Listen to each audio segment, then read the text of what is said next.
Good evening. Welcome to your Ass Hurts News Network. Coming to you live from the tip top of Cock Tower Square with your host, Sergeant Friday. Sarge, Why? Good evening, Cletus. how's it going? Well, This take. on take two, we had technical issues, and thank God the tire is full of air finally. It only took him 11 days, 4 hours, and 3 minutes. But the truck is back on the road. Discord. She said Discord. Discord. I see Discord. And what do we have here? You have a link for breaking news once you can put it up and share it. Yeah, So I had to be just dickhead enough to let the intro music quit playing before I told you forgot to hit go live. Well, since I am the dickhead in charge, I deserve to be needled, so I wouldn't worry about it. Yeah. We had a decent stream last night. We got into the algorithm, and I think that's pretty epic. That's awesome. Couldn't believe it. Shocked, happy at the same time. More and more people are starting to wake up and realize that facts are the most important part of these things that we're looking at. And now, unbeknownst to me, I titled this "If Only Facts Mattered," and it's come to this newscaster's attention thanks to the help and help desk and Queen of Moderation. I mean, talk about wearing a whole bunch of capes. I mean, the cotton fields are barren now that we made her 3 capes. It was bad enough when we had to make her 1. Cletus? Yeah, I mean, she regularly flies to the top of Cock Tower and then all the way down. The idea that she could ride a broom is a bit pushing, right?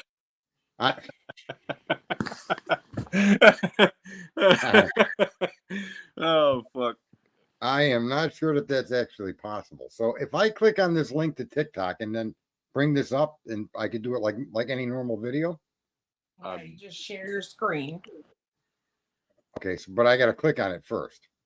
Yep. Bring myself to TikTok.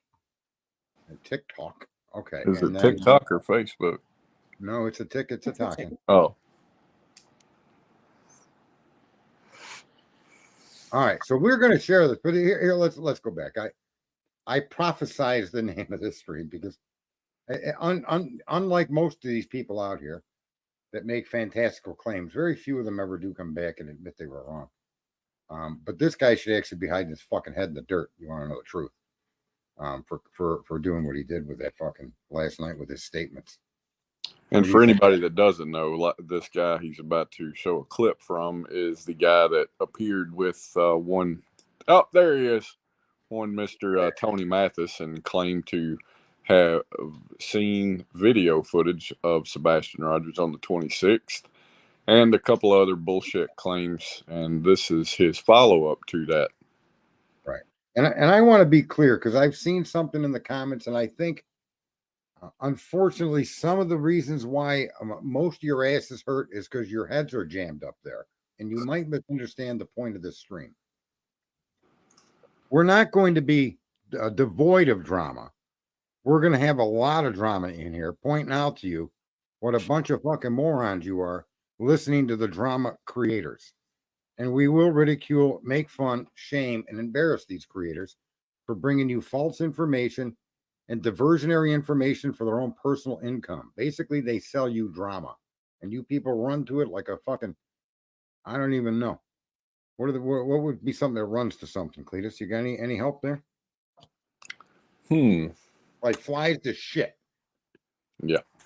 I would say more like a shit beetle because they're drawn to it and then push it. And then they bring it on home is what they're doing.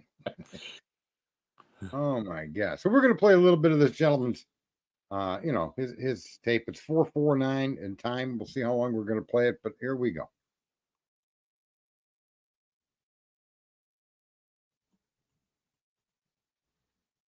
Like that, and I'm sure a couple people might say something about this, but I am a man. When I make a mistake, I'll come here and say it. Now, I had the opportunity to have the major of the head guy over the criminal investigations unit, Tim Bailey, had the opportunity to talk to him today. And what I will tell you is I made a very, very crucial mistake when misspeaking about the camera footage that they have and all the footage that they have gathered. They have not seen Sebastian past the date of the 26th that he went missing. This is my fault for saying, for me making an understanding after talking to him, that when we were talking and was talking about all the camera footage, and I had asked the question, he was simply stating, no, they have gathered every bit of footage they could from all the cameras that they could, and including the one where, it was said that, he was in the area. They went to those locations and was, where they could get camera footage and got those. I thought that he said that, or took it as a way of like, oh no, yeah. So the day that that we have footage that he has seen past that date. Cindy will be able to explain this a lot better. She also talked to him. There's a lot of things, man, that I can say. But first and foremost, I want to apologize to Gator. I don't do that stuff. I'm not a crime talk. I'm going to make a mistake. And I've always said this on every one of my videos. Check my information, do your own research, and you find out. And unfortunately, Wait a minute. So that means you don't need to reference him at all. Fair enough. Fair enough. I mean, what? Jesus Christ! This guy all of a sudden has become the living embodiment of invisible ink. I think he's cloning our technical director's warning statement. Okay, so we'll continue on. But I was ready to burst at the seams. I had to say something. Trying to be helpful, it would be something that would be very bad in the sense of like where it got out to, in the fact that it put hopes out there that were false and making Seth believe that, that his son had been seen past that date of the 26th. That I am truly sorry for. And when talking to Tim was very, very nice, very positive. He said, one of the main reasons why he did not, that they don't like doing press releases every day, like in every week or anything, is because in all honesty, he doesn't want to deliver nothing burgers. He don't want to get Seth and the family's hopes up. There's a lot more to this I can say that I can't put into words correctly, because I don't think I'm the person that should be doing this, right? It should come from Tony, Cindy, people that are credible. I went up there, absolutely. Wait a minute. What do you mean, people that are credible? This guy went along with you. So the translation is, I got a call from the police department who said I need to retract my fucking statement. Right, because his statements clearly said that Sebastian was alive and was seen long after he supposedly left that house. That's the impression I was getting from what he said. Right? Yeah, that's pretty much how it is. And now he's telling us we need to trust Tony. So here's a guy that can't even listen. He lied. He made this shit up, or he twisted what was told to him intentionally, got on the internet, told the world, and now he's a stumblefuck, and we can't get his fucking sentences in one piece. He didn't have any problem sharing it with us, but he's right back into his. He's telling us to trust the motherfucker that introduced him to us and vouched for him and his credibility. And then stood behind him when he made these claims about that video. Yeah. Right? Yeah. Now we need to trust Tony. I think we need all you people to shut the fuck up, right? And move on to something else and leave these families alone. The families being Seth and the Proudfoots. Okay? Leave them the fuck alone. If you want to do something, do it on silent. Send them money, send them flyers, send them billboards, send them fucking peanut butter and jelly sandwiches for all I care, but keep it to yourself. Cletus? I 100% agree. All right, we'll finish this guy's little fucking, I don't know, fucking Wizard of Oz fucking story. And Tim did tell me that David in our conversation was recorded, which is great to know. So you should be able to get that information, right? But first and foremost, I wanted to come on here without going on anybody's lives and tell you, hey, I made a big fucking mistake on a key detail point when it come to if Sebastian Rogers was seen on the 26th or, after the 26th. And that is my fault. I'm a man of integrity. And when I make a mistake, I will happily own up to that mistake. I'm sure I'll get ridiculed and dragged all over the place. But at the end of the day, it ain't going to stop me from doing the preparations for planning for a search team to come and do what I got to do to take part and to be able to bring Sebastian home. Now, do with that what you will. I will tell you this: Miss Cindy will have her live later. She's phenomenal, and I am so thankful to have a friend in Cindy who was able, when I talked to her today, hey man, call Tim Bailey too. You get what you hear, and you tell me what you hear, and stuff like that. That way, if there's anything that I might have miscommunicated, she has the correct facts on that. And I am super happy to have somebody like her because, again, I'm not an investigator. I'm just a guy from Hendersonville that posts stuff. And this case took a part, it took a big part of me. And it means a lot to me. That being said, moving forward, rule number one, Stephen is not an investigator. Leave that to the people that do it. I wanted answers. And, I found out from Tim today that they are absolutely talking to media and stuff, though. It's just maybe it's not what people want to hear, that there's nothing to be said right now. But they are absolutely day in and day out working this case. But anyways, that's my saying. I am truly sorry to the Rogers family, Katie, Chris, everybody, Seth, that false information was given out there, but I have no problem admitting when I'm wrong. And that's what I'll say.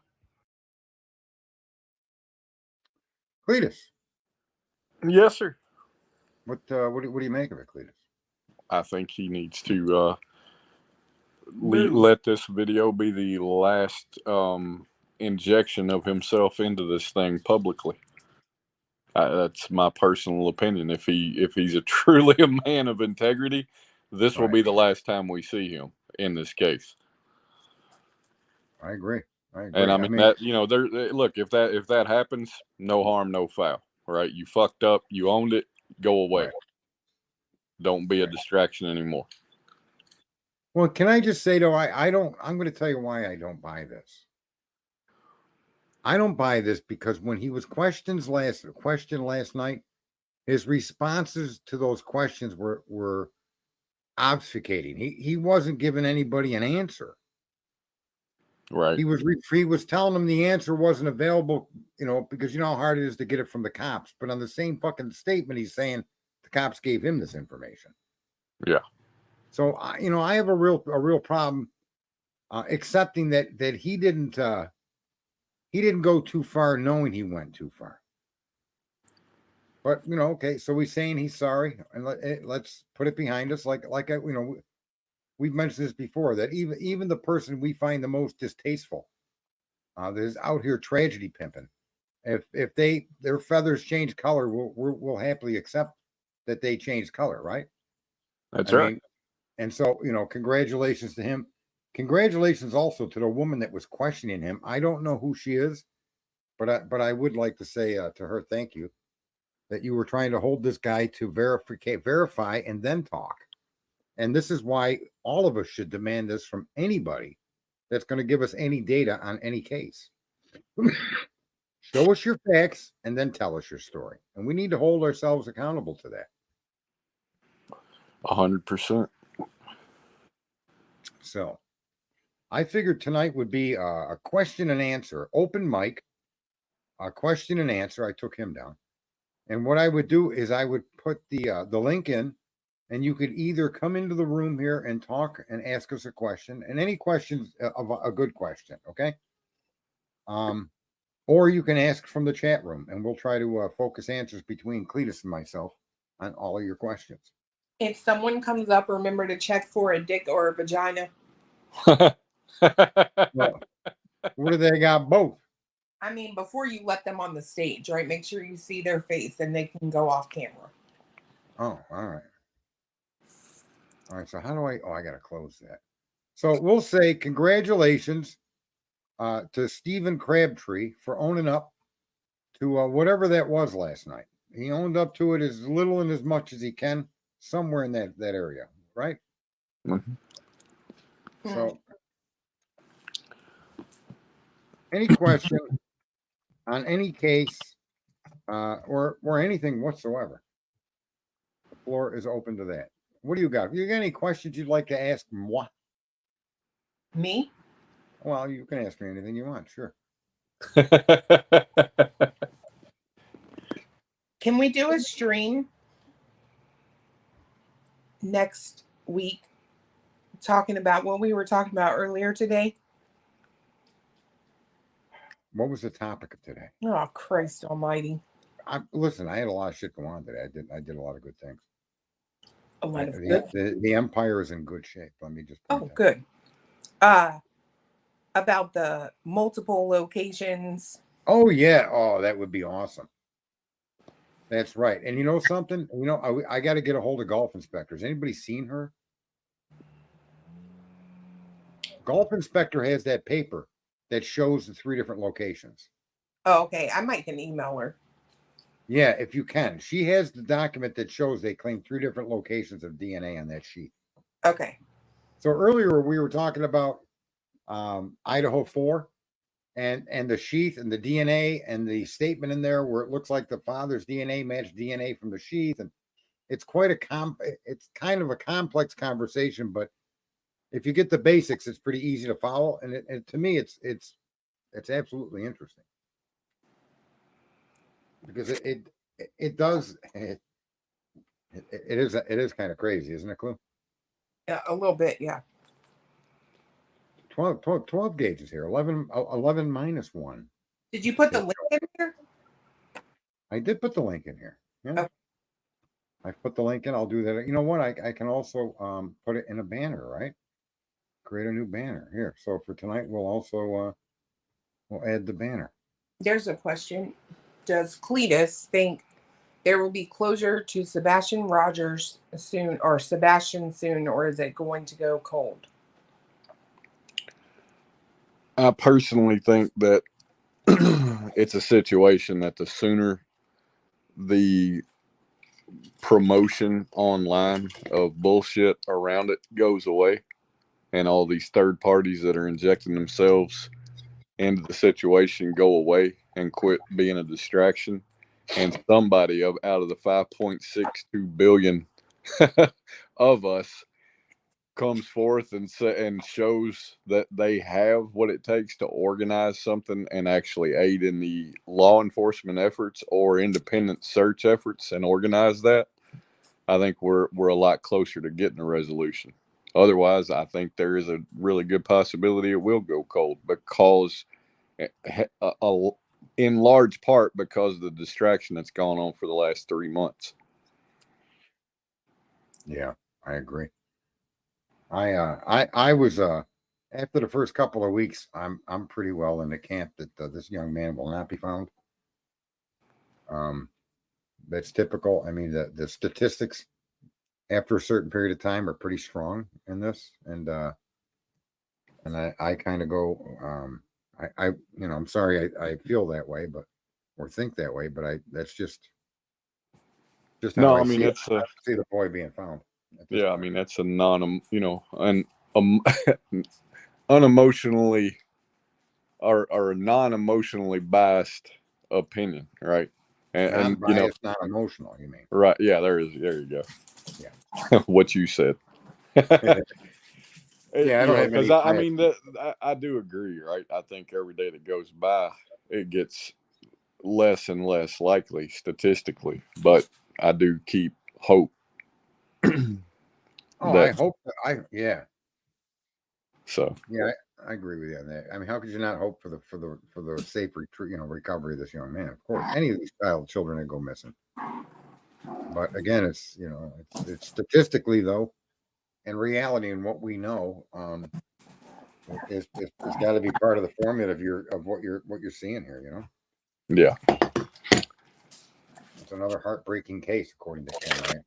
I agree with that. Sorry. Say that again, Sarge. Somebody said this is another heartbreaking case, and I agree. Yeah, I agree. I really hope the bickering between, and this includes me and others. I'm not directly pointed out in the bickering. Usually, it's Cluminati that's pointed out, and maybe Dagger or others, but mainly Clue. But I'm glad the bickering got to a point where people can at least maybe understand why this side is throwing shit over at them. We're just trying to shovel back the horse shit they're trying to bury us in, and we're just trying to keep an even keel. And that example of last night is one of the reasons why we've always said stick to the facts and leave the families alone. I mean, based on last night, the statements that young man made, you have absolute 100% reason to actually think that Katie's mother was involved with the disappearance and Katie was involved with the disappearance of Sebastian. Right? Yeah. I mean, he gave people that ball to run with, and that ball was completely fake. And we discussed it in here, and we determined long before he came back on that had been fake information. That couldn't be true what he was saying. Yeah. Because of earlier information that contradicted it. Fair enough? That's right. You know, it's not to say that we're smarter than anybody else, but it is to say people like Clue who spent massive attention on this, and credit to her for all the time she's committed to it, and Cletus as well, that they knew some of the things that person was put forward had already been debunked and already been taken out of the whole picture. The police did that themselves, I think, on one of them, right? Yeah. So that's the importance of facts mattering, and only the facts mattering, and your personal opinions and your personal theories. You know, they're like assholes. Everybody's got one. Right? I mean, it's true. Me too. It is. It includes me. Let me see. I had something I did want to post. And it comes from my but I also want to say this. When we had that troll in here last night, folks, right? And trolls, those trolls are the ones, and there's a lot of them. Those are the kinds of people that flock to these channels that give all this fake information out and cause all this drama and make all these accusations. And I learned earlier today from a post on Twitter from Sumner County Sheriff's Office that's connected to Sebastian, right? Yep. Yeah. Okay. There is no new credible information to share. They have looked into social media statements that are swirling around and found them to be false. This was made way earlier in the day before that young man came forward and gave his surrender that you know he had wrong information. So Well, how about that? That was put out hours ago. Yeah. Okay. And I don't know how long this guy's TikTok came out. Yeah. How long ago that took place, but Sumner County was on it. Yeah. At the end of the day, they came out. They they gave an update, and again, I'm just going to say this: the third update in a row that all, or at least in part, was centered around debunking disinformation. The first time was the fake or the photoshopped flyer. The second time was the photo from North Carolina. Actually, this is the fourth time. The third time was the pants that were found, and now this guy. Yeah. So they're spending. Just think about that, right? They've put out, I think that would make 7 or 8 information out of posts, right? Not counting press conferences, but just updates. And 4 of them have been debunking misinformation. We do have a question for you. I believe it comes from Carl. He asked Cletus a question. So there you go. Should Seth be gone after softly since he may or may not have some type of disability? No. I don't, I think everybody's got their 100% their right to their opinion about what Seth has come out and said, what Seth has come out and done and shown since this happened. I don't think anybody should go after Seth as being part of this, part of the cause, right? I think there's definitely things Seth has come out and said that shows his character that a lot of us would look at and frown upon and be pissed off about. And I mean, hey, that's fair game. If you're going to make it public, you got to take the public's response to it. Right. But I, even though I have my own opinions and theories about him as it relates to the case, I don't think he should be gone after by the public. I don't think any of the parents deserve being gone after by the public, and especially when one of the parents was leading the charge and planting the seeds. People should have been smart enough to know to keep away from that. You know, it's just incredible that people didn't have the dignity in their own fucking self to not run with that kind of nonsense or encourage Seth to do what he was doing, because it only hurts Seth. It hurts Well, Sebastian. It doesn't help anybody. And to the second part of his question, right? Since he may or may not have some type of disability, I personally don't care. I really don't. If you're going to come out in the public and you say things that the public can respond to, and you have a disability, your disability doesn't play a role in the response. Right. I do want to welcome 12 gauge 11 plus 1 to the stage. Good evening, 12 gauge. Hey, what's going on, guys? What's happening? Not a lot, man. I was wasn't your certain date? if I wanted to come in and How make was my your ass date? hurt or not. How was your date? It went pretty well. Oh, have you had any follow-up dates? Oh, yeah. I know you Yeah. said you were trying to get a loan so you could keep this going.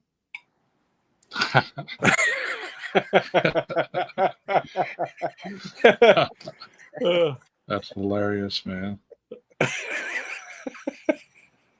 What are you guys talking about? At the moment, just you. I'm being a typical fucking troll. Me, you know what I'm saying?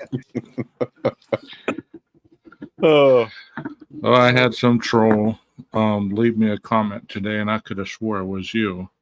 No. Under a different name or something. They were talking about how degenerates spend hours and hours talking about all these cases, but don't care about genocide in Palestine or something like that. No, I wouldn't. It be just doing sounded like something you'd say. that. No, I wouldn't. I think both sides are wrong, and that's the way it is in war. I don't. You know, it is what it is, man. People start conflicts for whatever reasons, and they'll sort it out. It's none of my business. Yeah, I don't that's think true. it shouldn't be America's business either, right? I mean, but anyway, that's a whole different political spiel. No, I wouldn't have done that. I wouldn't have came in and No, said I that. didn't think you did. I didn't What think you about the did. It just genocide to sounded make- like something we've talked about before. Yeah, there's genocide all over the world just so that you can make batteries. There's all kinds of genocide for cobalt and other minerals. So, you know, it's like I don't even know. It's supposed to be. I guess that's the way humanity is supposed to be. Because we're going to Hey, come in and Cletus, did argue. you see my messages the other day when you were on and I was asking you about that monkey on the toilet? What was it reading? Is it reading an almanac or what? well, first off, come with the facts. That would be a Sasquatch, not a monkey. Okay, Sasquatch.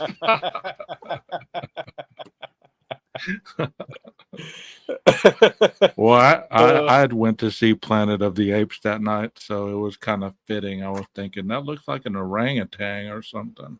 And he's reading the large print all paper version of the Bible. There you go. Oh, gotcha. I swore to God I would never read that Bible unless it was printed in American English. And one time when I was on one of my visits to the Pokey, wasn't there a Bible there in American English? And I actually read it cover to cover. Oh, wow. That's Yeah. nice. Because I said I won't read that book until it's written in a way that the way I read, you know what I mean? English. That's all, American English. So it was kind of cool. It was like, so now I'm in jail and I had the 30 days to read it, and I did. What the hell? They say you find God in jail, but I think maybe you find the book in jail. What do I know? Cletus? Well, I found him and I've never been, so I can debunk that statement. You know what's funny too is all of these guys that are doing this nonsense are coming out with this fake information, like Dolly Vision, and now this guy, and they're telling us they're not investigators and they're this and they're everything but that. You got to ask yourself, well, okay, maybe that's news to me, but motherfucker, you're you. Didn't you know that before you did this? Were you unaware that you were an investigator before you pulled this bullshit? Were you unaware that this isn't something you should be doing? I mean, people just amaze me. Yeah, they're kind of clueless in the approach that they take about delivering information. Most of the time, it's just for the theatrics of it all, you know. Let's see how I can shock these motherfuckers today. I don't know. Who's he talking about? Who, me? I Yeah. don't know. That these people that are coming out and they'll like Dolly Vision sort of apologize. This guy sort of apologized, but part of their apology, a big part is, I'm not an investigator. I'm not this. I'm not that. I shouldn't be doing it. And we knew that before you did it. You knew that before you did it. This apology should never even be a problem. It shouldn't even be part of your life because you just shouldn't have done what you did. I'm Right. sorry. Did you say Dolly apologized? No, he's Didn't talking Dolly come about- out and he's explaining the stuff he says is for entertainment only and it's for humor? And I tell people that. Oh, Yeah. I mean, he was making an excuse for the shit he's been saying. Yeah. And so is this guy. And the point is that there shouldn't be a need for that. I'm no investigator either. I think I'm one of the few people that run around telling people you can't solve crimes from your cell phone. It ain't that easy. The fuck, man.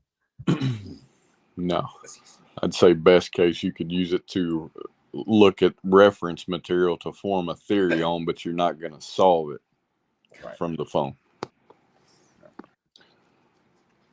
So what topics have you been covering there, 12 gauge? You know, I've been kind of stuck on the Idaho 4 for a while. I've been doing a lot of that in the last couple of weeks, so nothing really major. Just I was covering the windows last night, you know, as far as sound permeating through the windows and what could be heard and how possibly it could be clear or not clear, you know, things of that nature. Me and Golf Inspector were on panel last night talking about certain things about the case. We had I don't see why what do you want to do with the stream, Clue? I mean, is it something that would take a long time to go over this Idaho stuff that we talked about? I don't think so. I don't think so either. So, well, here comes Dago. Now, Dago, it's good Dago showed up because Dago, good evening, Dago. Hey, what's up? Well, I greeted you nicely to keep you from fleeing on fire. Oh, whatever. You know better than that. I was going to Anyway. say be gentle on him tonight as he comes through the door. What's up, 12 gauge? Hey, what's going on, Dago? How you doing, brother? Good to see you tonight. So Dago, Thank Dago you, will likewise. he'll remember this back a long time ago. There's documents released that showed that there were three DNA samples found on the sheath, and the locations were the snap, the sheath, and inside the sheath. Remember that, Dago? I do. You remember how CJ and Jules attacked me for this? Remember that? I do. Okay. Now, take that information and connect it to what Clue said. Go ahead, explain your part of it, Clue. So when you read the very last statement of the PCA, it says something to the, hold on, I'm going to try to maybe look it up. Oh, Golf Inspector's in your chat, by the way. I just gave her a link to her. I put a link in the room. I highlighted her there. Yep. Are you referring to the part about the DNA? Yes. Yeah, that I, So it's hold on, I got yeah, it right she's here. going to pull it up and just read it. So it says,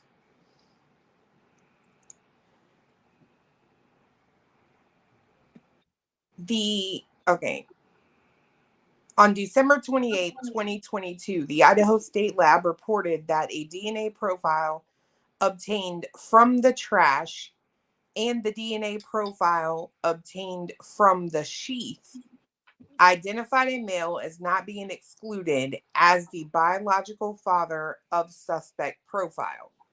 So I don't care what you think you know about this case. I don't care what you think you've heard or read.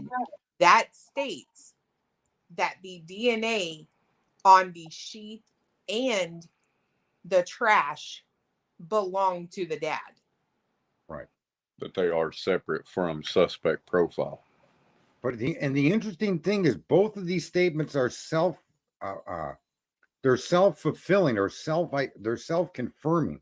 So if you go back to that issue of the sheath and the issue of 3 locations, okay, and now move over to this comment, it makes this comment have legs. That the trash matched DNA that was on the sheath, because we were told that the sheath actually had 3 DNA profiles on it in 3 different locations. You see? Mm-hmm. And if the dad's DNA matches the DNA they found on a sheath, it would be one of the other 2 profiles, then the argument Brian Kohlberger had nothing to do with that sheath is almost impossible to make, because his dad's DNA accompanies his on that sheath.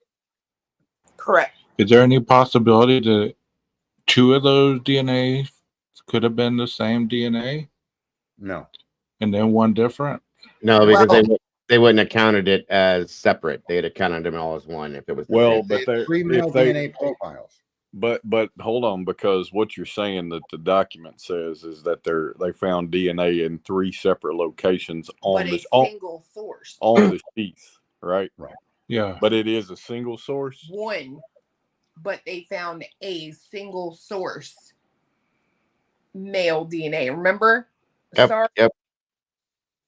So the question is, are the other 2 like maybe mixed?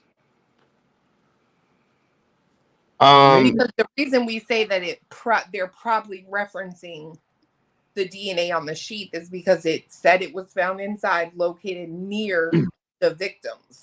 So if they found it on 3 locations on the sheath and they pulled a single source from the button, that makes sense, because any DNA that they pulled from the sheath itself would probably be contaminated because of the fact it was on leather. Right. Right.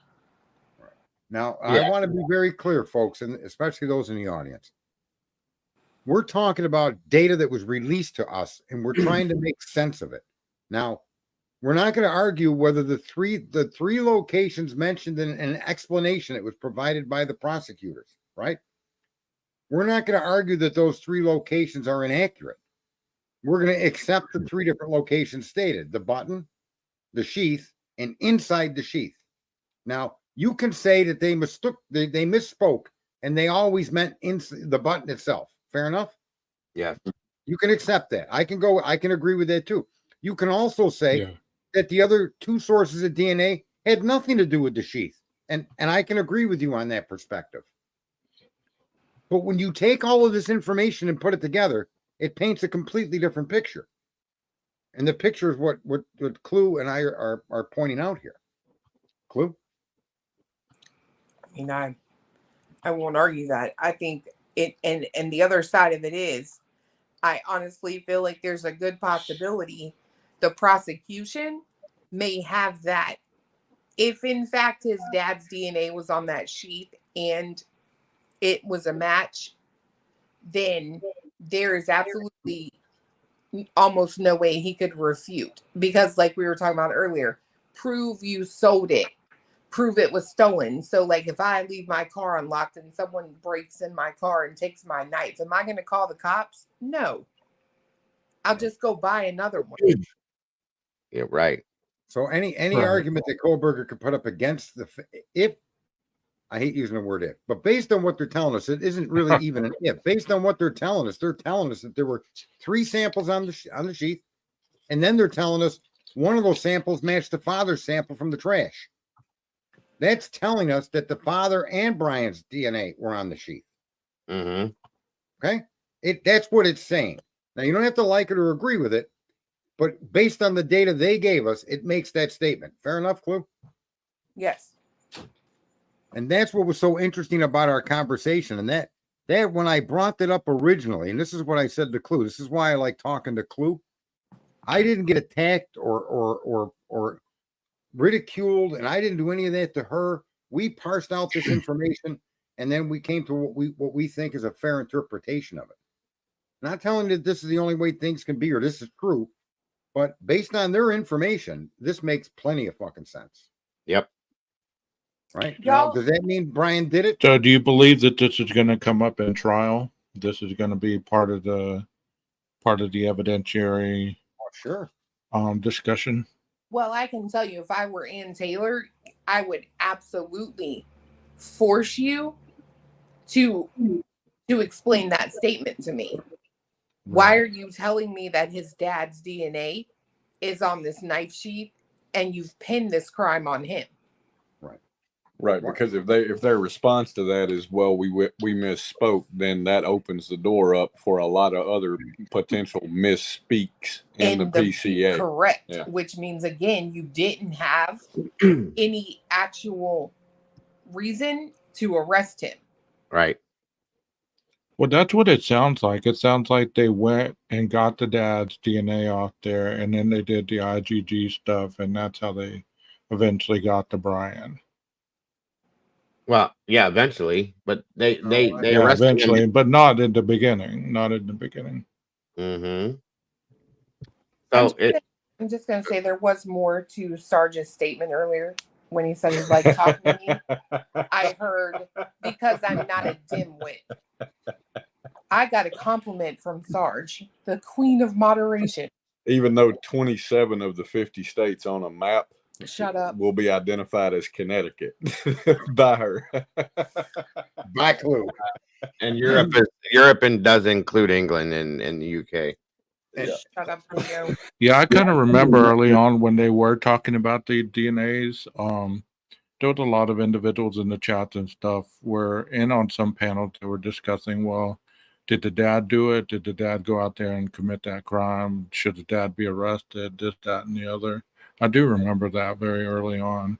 And see, that's the part of it that doesn't make sense. Okay, so Of course not. that's where you have to take that side of things, in my opinion, and figure out how that would make sense, how that would fit into this equation. Do you know what I mean, 12 gauge? I'm not gonna say Yes, I do.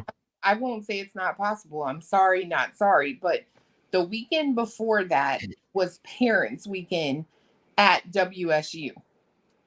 If Oh, he I'm not saying it's not possible. Go ahead. You're right. If He he skipped came that down though. The here father and- skipped that. No, the father did not come up for that. how do you know that? Oh, wait a Because minute. the trip going home was part of that. In other words, in lieu of that, the trip to get together and drive across the country was the plan. He didn't want to come up and then go home and then come up again and go back with him. You follow me? I mean, we don't know that. No, it was established early on the times he had visited. It was Clue. His father came up that last and final time to take the trip, do the things they were doing, and drive across the country with him. That was their plan for the end of the semester. It wasn't. He didn't come up for the parents thing, and even if he did, that was a week before that. That's the problem. The timeline is so tight on when the parents' day was. That would have meant the father flew in, spent the day, flew home, and then a week later flew in and then drove home. You see? Do you Could it believe the be- father could have sent this to Brian in a care package or anything like that? Brian could have taken Could he it have from- already had this at his house and sent it to I mean, him? it could be his from home. Yeah, he could have brought that with him from Pennsylvania. Yeah, and see, it's that's something true. that could have been something that his dad had used or he used, or it was just something from the house too. Do you Well, know what I I mean? Yeah. His Well, dad 80% of the still him. So I mean, it's not impossible that would just be laying around on the coffee table or something. Exactly. Like, oh, that's nice.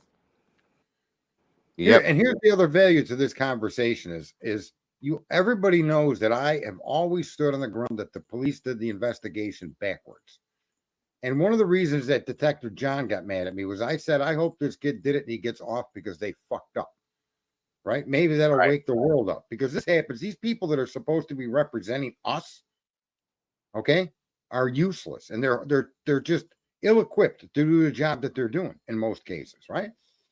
So that's one of the reasons I said maybe Americans will be like, what? You mean to tell me a quadruple homicide, the guy can't because you guys arrested him prematurely?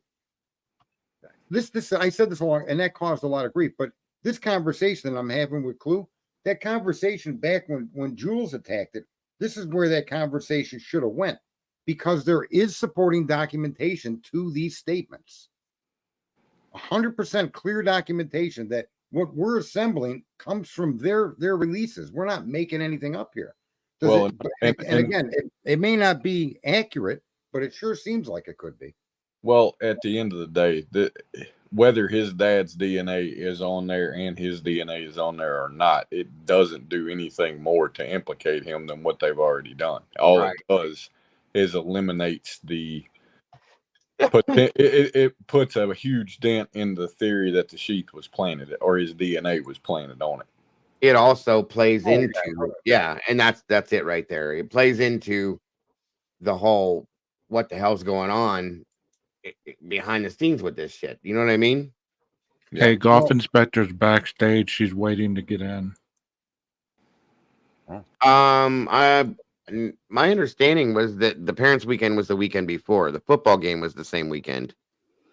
I thought the parents' weekend was that weekend because Jeffrey It was Kurnow. football weekend. It was a football weekend. No, It was it was parent- WSU's parent weekend was that weekend, not Yeah.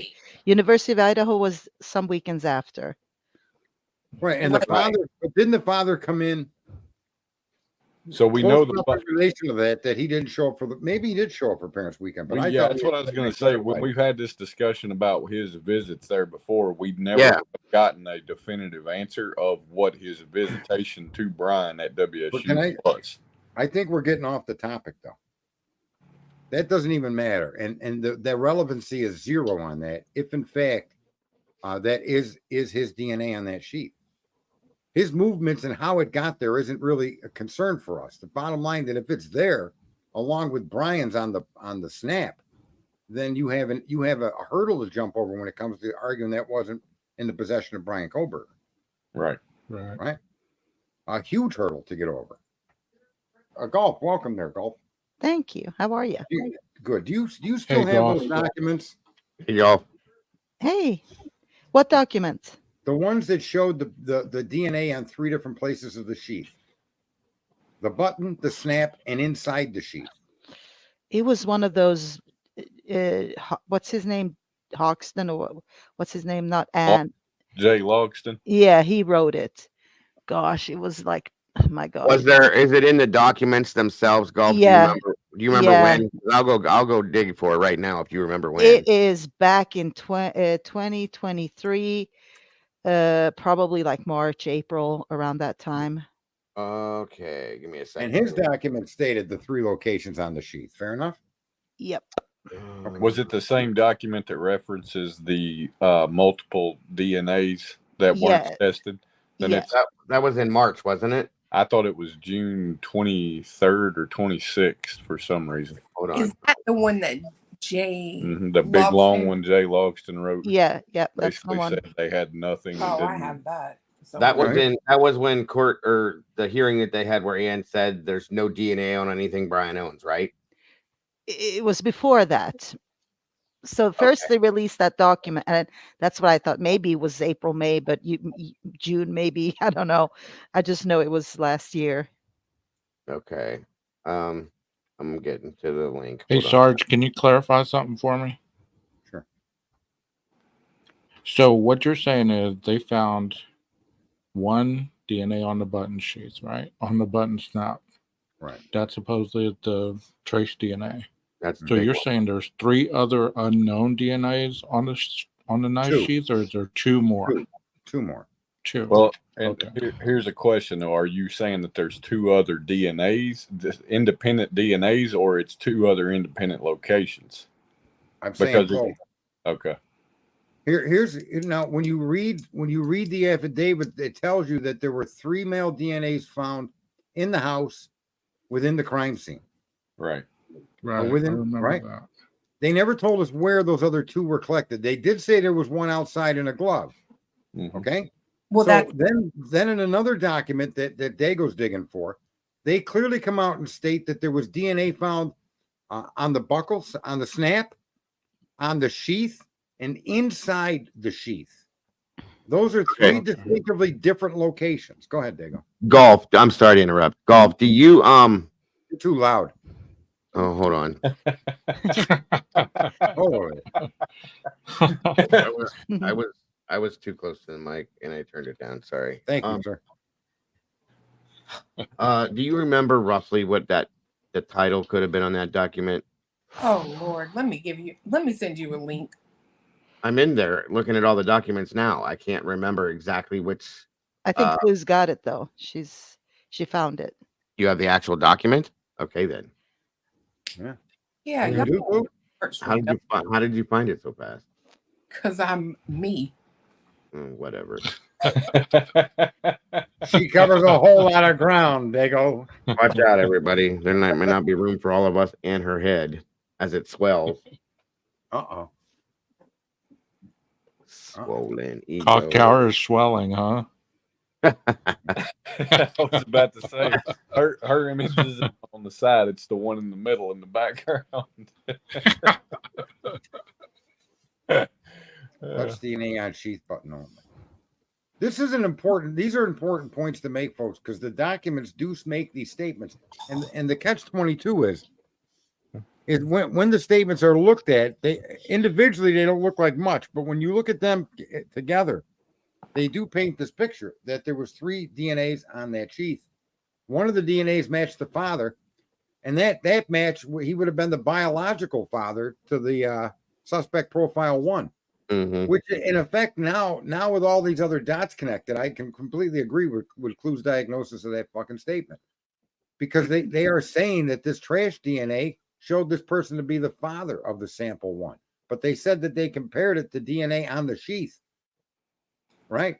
Their statement is they compared it to the sheath, and that comparison showed that this DNA sample we took from the trash confirms he's to be the biological father of the suspect 1, which came from the butt. I have it on my computer. Mm-hmm. That's pretty stunning. If that's how it actually is. Order to file defendant. Motion. Yeah, to Heather, it's not that they only found 3 other people's DNAs. I don't know what people think happened in a crime scene, but you stay with the immediate area of the crime and any potential trail this person took to get in and out of the crime. So defendant. Second motion to compel. You wouldn't swab that whole house and have 3,000 DNA samples. It would be senseless. You want to focus where you're going to spend your effort and time and what you're going to send to that lab. So it has to be relevant to the crime scene. Was it second motion to compel discovery? Does that sound familiar? I honestly, I don't remember, but it could be. If it's Logston that wrote it, then, and it's very long. So when you open it, you'll see. It is a long one. Who's Logston? Who is that guy? He's part of the He's part of Ann's team. He's one of the lawyers. J Logston. He's the ball-headed one. Well, he's the one that wrote knife sheath was placed, and that's just him sticking a word in there. Yeah, he does that. He's good at that. So hold on. I remember it was one of the motions to compel discovery. I do remember that, but I can't remember which one it was. And I'm looking in June. Order on. Wait a minute. It might be earlier. Well, so many of these motions. all right. So anyway, on that topic, folks, we could be. So you messaged me, cool. What'd you send me? I gave it to you. I gotta find it though. I don't know where she sent it. Maybe Discord. What the hell? What was that? A virus? It opened and closed.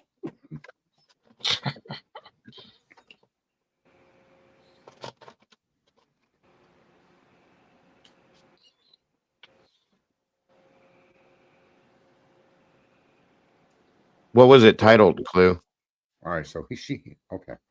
She's at her computer. I'm sitting here looking on the laptop trying to find it too.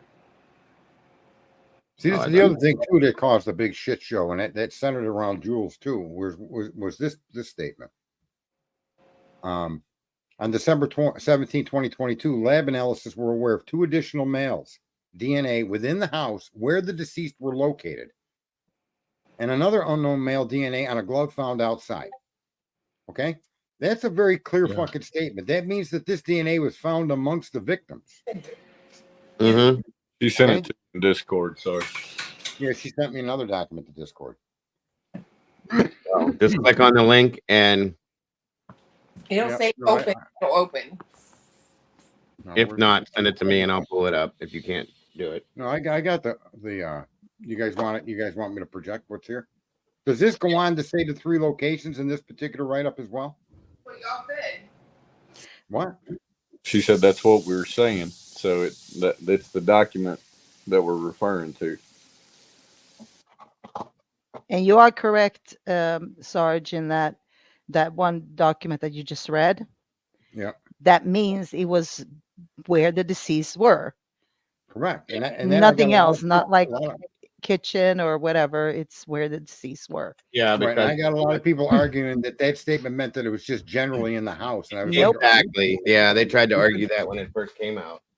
right. I mean, Yeah. people Yeah, got to they be just did. dead ringer dumb not to understand that for what it says. Anything to So go against. I'll project this on the screen. You guys can guide me through what It's the same thing. They're now saying that it was never mentioned anywhere. It was a rumor that about the stalking. No, it's in the PCA. It is Right. in the PCA. There's no mistake. Right. There's no rumor. That's in the PCA. All right, so this is I'm at the top of the page, and this is where I got it from. 2 additional males' DNA within the house where the deceased were located, and another unknown male DNA on a glove found outside. And that caused a big shitstorm too. I became a purveyor of fake news equal to Dot as a result of pointing these statements out. And I don't like being called Dot because pretty fucking offensive. Nonetheless, where else does it go? How far down in the document do I got to go to get to the 3 locations? I don't know, Sarge. I thought it was this one, like 100% this one. So I have no idea. It's been so long since we read it. Yeah, that's a fact. Yeah, this is another good statement. No matter what came first, the car or the genetic genealogy, the investigation has provided precious little. There is no connection between Koberger and the victims. There is no explanation for a total lack of DNA evidence from the victims in Mr. Koberger's apartment, office, home, or vehicle. In essence, due to lack of disclosure and their motion to protect the genetic genealogical investigation, the state is hiding its entire case. I don't know if this goes into that, though, is my question. Is that glove that that retired detective found outside? I'm sorry? No, You it know was, No, that was separate. You're talking about Chris McDonough when okay. he found that one. no, that was something Yes. separate. And I think that dude probably, my assessment is Oh, okay. Just he asking. allegedly threw that glove there for fame and fortune. It's like the other guy, that writer. You couldn't say anything bad about that guy. What was his name early on? He wrote a book. He's a book writer. Oh, you're talking about the guy that does the oh my Man, god. people flock to Golf, him. what's his name? He Yeah, did all I'm sitting here thinking, oh my God, all these names. Howard Bloom. there you go. Yeah. Yeah. Yeah, I don't see in here where it says that this is the right document.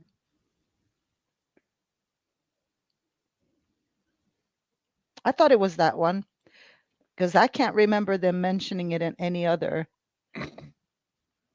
Well, they mentioned in the document. I actually had it highlighted and posted it up on Dago stream so people could see I wasn't pulling it out of my thin air. And I just don't have that document anymore. Because what was the point hanging on to it? I was getting burnt out on some of these back and forths with people. It's like, what the fuck, man? I didn't make this stuff up. It's written down by them. Good Lord, then that was a later on document you're referencing because Yeah. that might have been a document that Anne wrote later on. We'll have to dig into it. Well, it's quite interesting that that this other supporting information backs up the claim that Clue has pointed out that the sheath DNA matches the father. Joanne said it was in Ann Taylor declaration. Okay, let me just. Ann Taylor declaration. So Joanne, you're confirming what I've been saying or what I pointed out, that there were three DNAs found with the victims, and that in one statement they gave us 3 locations on the sheath: Button, sheath, and inside the sheath, which in my opinion would be where the blade goes, right? Where else could you get inside of a sheath Right. if not Right. inside where the blade goes? Yeah. Mhm. And Okay. it would make sense that the 3 DNAs all came from the sheath. Well, I'll tell you something else that would make me question and wonder about, right? Is if there's DNA found inside of the sheath and it's human DNA, Mhm. how did it get inside the sheath? Because that would imply that a knife that had a source of DNA on it went inside the sheath. Correct. Correct. And if it were to be one of the victims, then that would question the entire order of the crime. You know what I mean? But they're saying there were 3 sources of male DNA within the victim, within the crime scene. Mhm. And I'm saying those 3 sources of male DNA were all on the sheath based on what they've shared with us so far. Right. That's an understanding that I'm able to come to based on what they gave us. Doesn't mean that that's what it is, but it makes a lot of sense. And So then the did it further say whether it statement- was mitochondrial DNA or whether it was trace? They didn't get into it. Did you hear Yeah. me? No, they didn't say what type the other 2 DNAs were. Oh, okay. Okay, so we don't know. But yes, if there was something inside the sheet that came off the blade itself, could that have been, blood that came from maybe the father cut his finger and we don't know. Maybe Or the he could have put Did- the knife they- back in. Put Did- the Did knife they back not? in and Well, then pulled hold it on, back out. because they mentioned it. Did they not in one of the hearings? They were talking about it. Did they not mention what type of DNA that was? Man, I don't think so.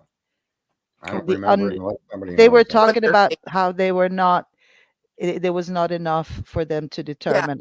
Yeah, but with did like they not- Vargas, right? Or Bicca Barlow, one of them two. What? With I- either Gabriela Vargas or Bicca Barlow, right? I don't know. I just remember the hearing, and they were talking about the unknown male DNAs. But that wasn't them. It was Ann Taylor, and she had an argument back and forth with Thompson. Thompson, yeah. Yeah. All he said he didn't. I don't know that he even said there wasn't enough. All I remember him saying is, it wasn't done. We can't give them something we don't have. Mm. Yeah. Well, That the was reason I it. was asking whether it was mitochondrial or trace is because if it was mitochondrial, then it would have been skin cells. It would have been, like you said, blood, any kind of DNA Well, from a person Steve rather Mercer's than the trace DNA. Steve Mercer, she's claiming he made the statement as environmental transfer DNA. That's what Brian Koberger's DNA is. Brian's was environmental transfer, but the other ones We don't know. is what I think the question was. Well, who is Stephen Mercer? Is he somebody involved in the case that's analyzed? I think he was one of the experts they used. Okay. No, we just who was this in there on the screen? Wayne, we in the document, and I'll scroll back up. In that document, it tells you where the DNA was found. And it tells you that it was the DNA within the house where the deceased were located. And people argued that just meant the dead bodies were in the house, and they meant the house in general. And I read that and I think, how can you make that kind of a leap? How is it that you can't accept what they're saying in simple English, which is that DNA was found with the victims? Yeah, Right. that's exactly what it says. But there's a lot of people out there that are arguing, no, they're just talking about the victims were in the house. They're talking about the whole house. Like, Well, the problem with it is it is somewhat it's somewhat of an ambiguous statement, right? Because it doesn't specify, but you could interpret it either way. In my opinion, I do think it makes sense to look at it and say it's most likely within in the locations of the victims. I think it's also understandable to look at it and say within the house. yeah, but there would be a comma after that. So if you were going to try to set that up that way, I don't think the sentence could be written like that, because to me, it's one continuous chain of words. When it says within the house where the deceased were located, then there was a pause with a comma. If No, they I were do. generally I do specified, agree. right? Do agree, right? But there's also some statements in here that you have to look at and go, well, was that a mistype? Was that a mistake? And if you look at that and consider that to be a mistake, then you got to consider, is this a mistake? Did he forget a comma? Mhm. Because I mean, let's be real. Here's the- This wasn't written by a grammatical expert, right? I mean, No, but here's the thing. Think about, well, scroll back to that spot real quick. All right, there you go. Where'd it go? Where'd it go? Where'd it go? Okay. Lab analysis were aware of 2 additional males' DNA within the house where the deceased were located. See that? Right. Which states it. It's within that house where the bodies were. and Period. I mean that's the way I read it, just as it's written, right? I do agree that that's what it's saying. If it would have said it the other way, 2 additional male DNAs where the deceased were located in the house. I don't Yeah, know that you or- can write that in any way to interpret that they're talking about the entire house. The only way to misinterpret that is if they would have said within the house and nothing else. That's it. Bingo. That's what I was Yeah. getting ready to say. Yeah. Okay, I see, do that's- agree. I do agree. Because if it Well, that's if what I they mean. meant it in a specific area, like say for instance, it was in the kitchen, it would have said within the house, in the kitchen, within the house, in the bedroom, within the house, in the bathroom, within the house, in where the bodies were located within the house. So that is pretty specific. I don't know how Well, anybody. would fit it was into that. about a willful ignorance that got me attacked. That was about a willful ignorance on behalf of the attackers, which I welcome attacks. They're welcome to continue to attack me. But the point is, these points that we discussed today, Clue, make sense, and we don't know that they're factual, but they do put Brian Koberger in a very bad spot. Do they not? I would agree with that. Right. And that's coming from a few, at least myself, a person that's been very animate that the PCA provides him the probable cause or the reasonable doubt he needs to beat this. This would throw a complexity into that, quite a big complexity, because people are all fucking brainwashed on what DNA. He did it. Well, I mean, my biggest question, and I know it might be out of left field and has little to do with it, is why would they go after the father's DNA? Why not go straight to his? I always question that, even where they were in Pennsylvania. Me too. Like, why? How is there none of his children you guys could have? I found? think that's bullshit. I do too. Say that again. I- Say that I again. agree with that. I agree with y'all too. I mean, I why don't- didn't they get that DNA off when they spotted the car at WSU or follow something? it. So here's at the end of the day, they were going to execute an arrest warrant. They also had a search warrant. In my mind, they could have executed the search warrant for his DNA without arresting him and then use the results of that. Obviously, they did that, got the results back within 24 hours, and they sent the trash to Idaho. So, to me, I look at that and say, y'all could have executed the search warrant on him, held him, and then wrote the PCA saying that you have to match with his buccal swab to the DNA found on the knife sheet. Well, and I'm going to tell you something else that's weird to me. I don't know Brian Koberger's family or his their habits, whatever. But it's weird to me that what you guys used for a DNA sample was a water bottle. And I remember seeing in the car when they stopped him, those police officers, there's like a water bottle in the car. Mm-hmm. Right. And it's like, if you're going to get DNA from the trash, like, I just don't know why you wouldn't have gotten more than one piece to hopefully collect his DNA That's a good point. instead of doing like a paternity test, right? Do a legit this to this. Yeah. Maybe the reason for that is because they did that JED match. Yeah. Well, I think it's more a situation where they saw him drop the trash off, or somebody dropped trash off. They went and took the whole bag. They flew it to Idaho, tested it, said, okay, this is the dad of suspect profile.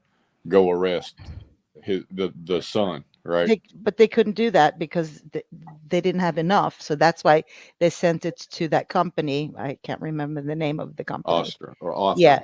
Yes. Ostrom. Awesome, yeah. And that's what I'm saying is I think they needed a reason Well, send no, it to no, Othram, which no. would Hold on. They didn't send the trash DNA to Othram. They just did a paternity test on the DNA from the water bottle in the trash to the DNA comparison with the DNA on the sheath, and said sure, that was the DNA on the trash was the father of the suspect profile. sure.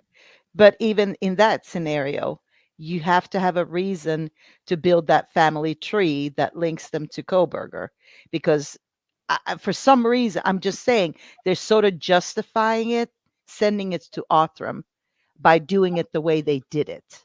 Well, no, I mean, I personally don't really have so much of an issue with the statement of his DNA and the dad's DNA. Basically, the DNA from the trash being the dad of suspect profile, and that indicates Brian. I don't really have so much of an issue with that. My bigger issue is really the other pieces of this thing, because that in and of itself, in my opinion, is not enough. But you don't. I have breaking news. I regret every dime I spent on you, Cluendago. Compliments of country bred. And why is that in quotes? As if they're reciting that from somebody else. For what? Oh. I don't know. And what dime? Nobody spent any dimes on me. For what? What the hell did I do now? Why is everybody so mean? We're That on the threw me internet. off guard. I was looking around like, what the fuck was that? You didn't know we had breaking news announcements in here? No, I did not. Welcome to the jungle. Come on. Well, I had to time them out because they kept going after Gray Pearl. No. So, Okay. so What the the hell- chain of custody is what I'm referencing here, and I think that's where Anne is having issues with them, and that's why they were like they're sort of justifying everything they did by sending it in progression as they did to Othram, to this, to that, right? And so because they're lacking the chain of custody of said DNA, and that's a problem. Yeah, so it's going to be a big problem if they lost that chain of custody or if it's not correctly filled out. But I think, personally, I think we got to not combine Othram with the PCA. Because me personally, I look at the PCA and say, you don't, damn Othram, and how you got the tip to Brian. Just look at the PCA alone and things that cannot be proven. If the only thing you can prove is that is his DNA and his dad's DNA, you can't convict him because you can't show how that got into that home, because none of the other statements of fact that you make in the PCA are fact at all. not even close to being fact. You're right. You know, it sounds weird. Like the FBI jumped in there somewhere between all that, and it said, well, if you use this, just tell them it was a tip. It was, don't mention us. You know, you can't use this in court. And, that's been my argument the whole time. I've said thousands of times that if Brian Koberger did it, he certainly didn't do it based on what the cops are telling us. He could have parked his car at a fucking parking lot somewhere and jog back. Right? I'm not saying the guy couldn't have done it.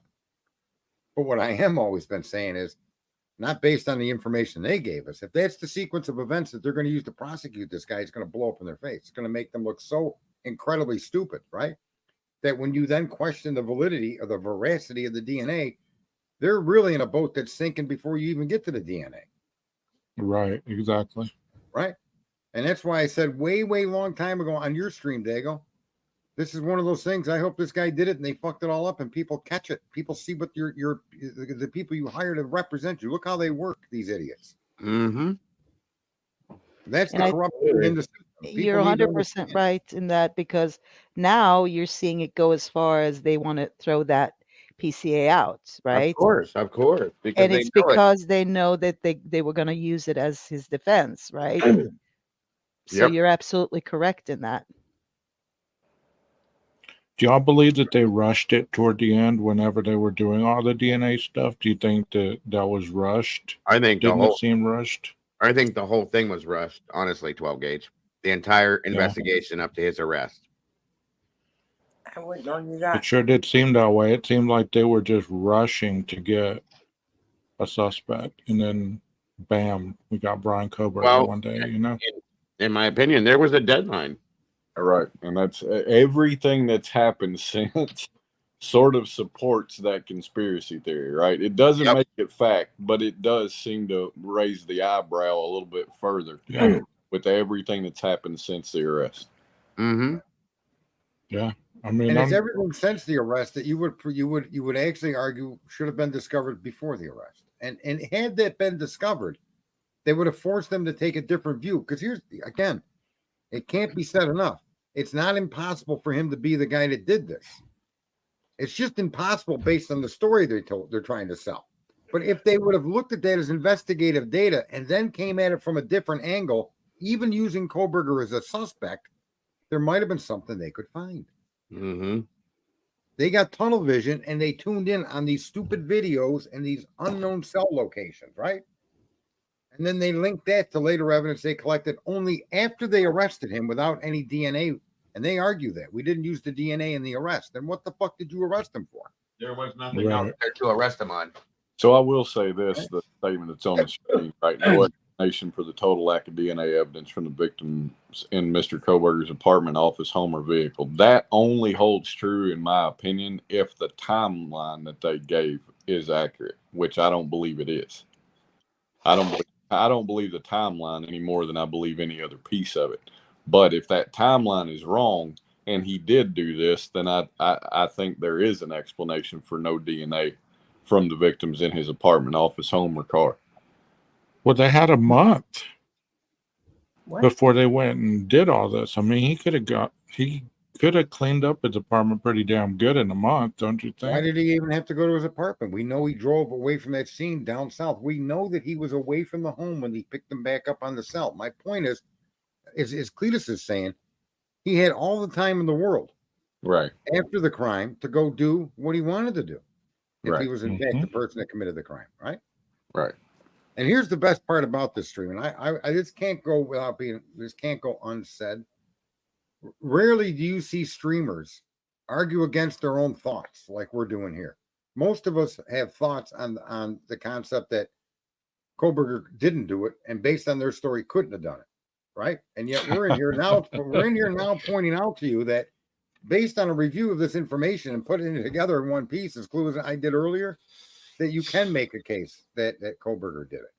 Well, and I mean, I don't know that I've ever really made a hard opinion about whether he did or didn't do it. It's more just that it's unprovable with what they've presented. Because I've always tried to look at this as if I were a jury member. What would you have to show me to convince me that that's the right guy? And if the PCA is the statement of facts that supported his arrest that you're going to back up, then you better bring some rock solid shit, because I don't know how you did it. I want to hear a little bit more what you think, how this ties to the timeline. the no DNA Mhm. of the victims. So if they let's say the car is bullshit, right? Which I firmly believe it is. Mhm. I don't believe his car was there based on what we've seen come out since. I don't buy it. That still doesn't mean he wasn't the guy, because it still doesn't mean that he was in the car that the defense is saying was caught elsewhere, right? It still doesn't prove that, because his phone was off, so there's no cell phone records backing it up, which means that whatever camera footage his car's got on his car was caught on, that the defense is using as a rebuttal to the prosecution, would also mean, in order to prove that's him and his car, the camera footage would have to show him in the car, which I think is highly unlikely. Mhm. So assuming he is a runner, assuming he went on foot, then that's a complete way. I mean, there's an easy way that none of their DNA would have been found on him, his car, his home, his apartment, or anything else, because he had 9 miles to get rid of it. Mhm. Well, in my mind, or the way I read, you combine the PCA and what was said early on, during all the, when you had press conferences, the timeline is between 3 and 4, correct? That's Well, what we knew. That's what they say, right? Yeah, But I think exactly. I'm I find it hard to believe, honestly. I won't say I find it hard to believe between 3 and 4, but I definitely think their window of time was crafted around the car that they saw. Yeah, absolutely. But the only, and I say this, and I said this with 12 gauge yesterday, the only thing is what didn't change is how they got the timeline according to the PCA, right? According to the PCA, it was the conversation or what was taken from the surviving roommates' phones, Right. correct? Yeah. And that did not change. So basically, when they told us between 3 and 4, that's what I'm saying. Like, it's not a conspiracy theory per se, because that's what they determined early on when they told us 3 to 4, is they took the phones, they saw there must have been a conversation between the roommates at a specific time that they made the determination on when that happened, right? When the murders took place. So when they then changed it to whatever they changed it to, that narrow 4 whatever till 425, that is what I always question, because what was on the cell phones never changed.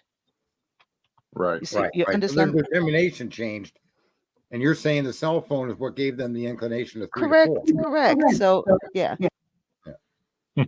So it's not a conspiracy theory per se. It's really what happened. That's how they got the information, according to Right. the PCA. And then if so, the problem that they've got, right, is if he's not convicted or the charges are dismissed, then I think there absolutely should be a demand for them to reinvestigate the roommates, because they're who you built your timeline off of. Mhm. They were the 2 that were at the house. What did you I do? agree with you. Occam's razor. Not saying that they did anything, but from just doing your job, they have got to be the first 2 that you vet 100% because they are there. Mhm.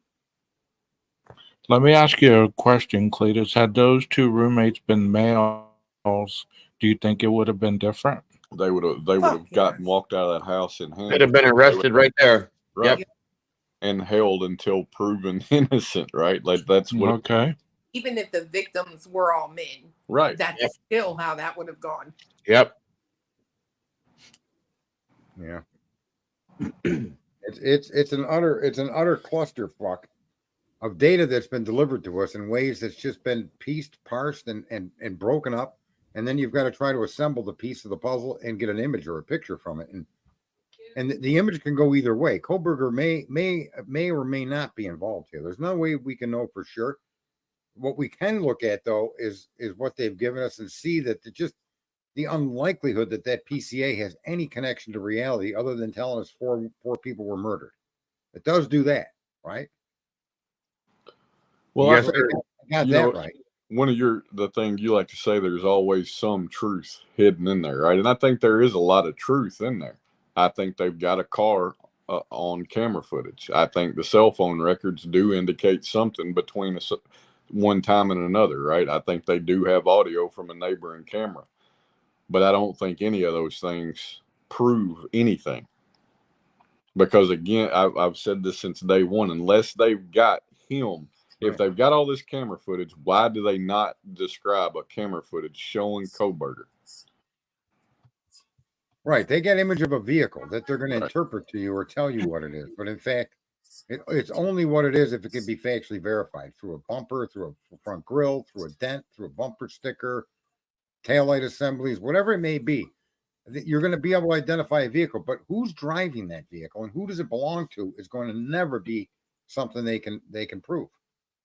Right. That's an assumption that it's Kohlberger's car, right? They have no Well, license. that plate. video that they showed in front of that gas station, I've never believed that car has anything to do with this. Nope. That is- I don't believe it has anything to do with this. They Well, need to look I into don't who know was if- driving the Chrysler. I think it does. I think it does have something to do with this. I'll be honest. I think it helps in their PCA, because if you look at where that gas station is located and you look at where they say his car appears within Moscow, it's in the 700 block of Indian Hills Drive. the end of Indian Hills Drive turns left onto the street that you would have to be traveling on to be caught at an angle that would be right for that car from that gas station, because it would have had to have been on the side of the gas station. There is a camera there, and that's the only place that car makes any sense to be.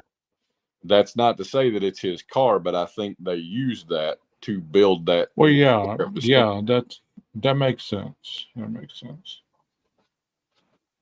The other day, 12 gauge, remember you had a show about them looking like 3 or 4 weeks later.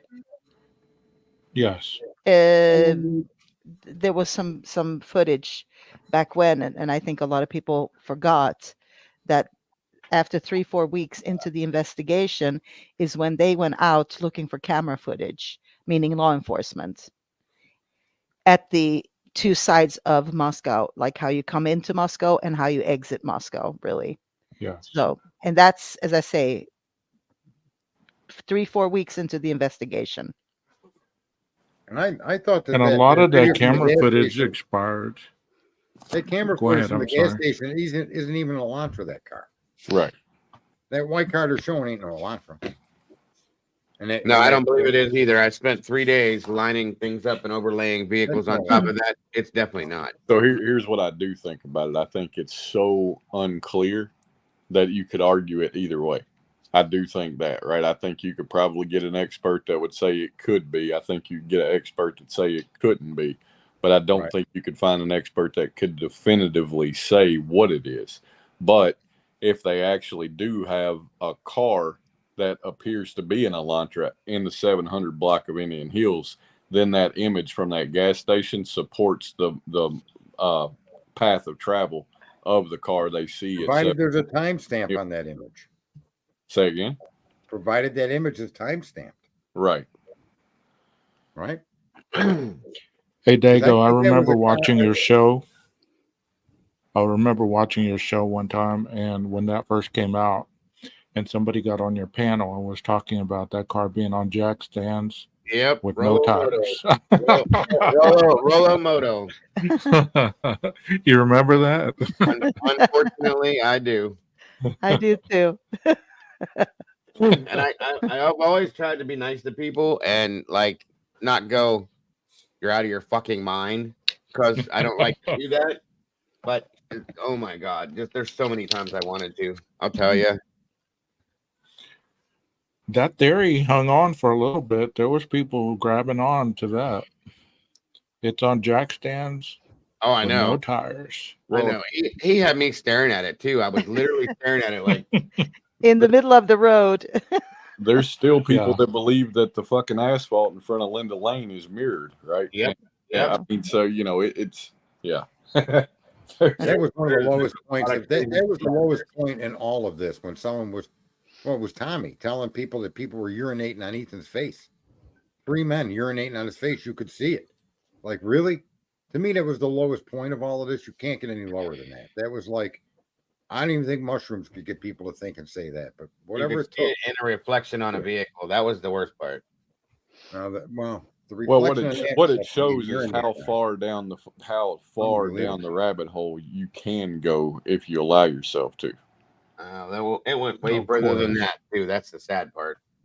But listen, in comparison to what we did today, we're taking known facts and trying to understand them. Now we're putting our interpretation on them. It could be wrong, but we're not adding unknown fucking pieces of information to come up to that interpretation. Right? Fair enough. We're just not doing that. We're not.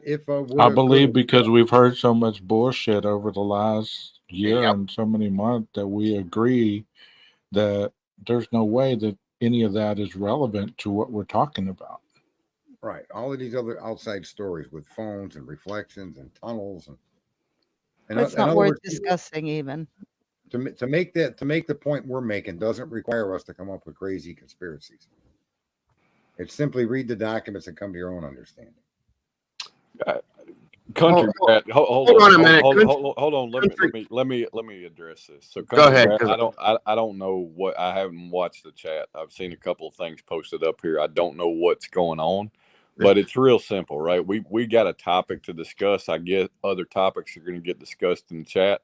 But if you can't be respectful to one another, then this is just the wrong place for you. Can I block them now? No. This is carried over from my stream. Why? Like, grow up. Well, no, don't block them. This is exactly the kind of person that we're trying to eliminate and discourage. These I don't kind of understand people are it. the people we're fighting against. The people that come up with all of these personal attacks and all of this bullshit drama and all of these fake fucking stories and imaginary ideas of fucking tunnels. This is the kind of person that flocks to those assholes. This person makes a fucking guy with a funny face on TikTok fucking make money and get rich and popular. Losers like this is who we don't want to be, right? You don't have nothing better than to harass a person for nothing. Come on. Yeah, I mean, if you have a problem with somebody in chat, just no offense to her, but Caroline Miller's got the right idea. Just block them from yourself, and that way you don't have to see them, and you can participate in the discussion. And I've only blocked a couple people. That one guy Jeff, I blocked, and I blocked WSU Kim. You do realize Jeff? Yeah, Jeff's in here right now, of course. But but I've got him blocked. I can't view or see him interact with him at all. Oh. I don't have to see anything he says. That's my preference. you gonna Look time at me Paul out? Gage laughing down there. Go ahead, there, 11+1. Let's hear it. But what I don't get, Country Brat. I don't know what's going on. I haven't seen it either. What is the problem, though? I don't get it. I don't even understand. It started in my show like hours ago. I don't understand what the hell this is about. Well, let's Well, get to the bottom of it. We'll Well, discuss there's nothing to get to nicely. the bottom of it. It's just they're a good example of who we don't want to be. Let's not give them any. They're in here trying to get time and airtime and space and discussion for their jerk off comments. Look, if they could jerk off themselves, I am not helping that person masturbate. Okay, that's not our job. They want to get masturbate with words all they want here. Right. This comment on the screen, those reflection videos, and they truly believe it all. Right. That's the problem with it is that's where people can go with down. That's what I mean when people go down the rabbit hole to the point where they believe it. They refuse to accept any other alternative. Right. And because they're trolling somebody, that's why. Country. No, they just don't know how to think, and they got these grandiose fucking thoughts that they think are important, and they just don't know how to shut the fuck up and think. Reading and comprehension is not their fucking skill. Their skill set is fucking drooling and eating. Anyway. Well, I'm sorry. I know that's probably not accurate because Sarge, Gray wants to know if she can join. If she what? If she can come on panel with you. Yeah. There's the link. But Country Brat, just another one of the 5.62 billion fucking morons out here that need our attention by doing things like that. They ain't getting any attention from me. Keep showing how fucking ignorant you are. You don't follow people stream to stream, harassing them. Country Brat has been in my chat, and I mean, she don't never I do. whatever.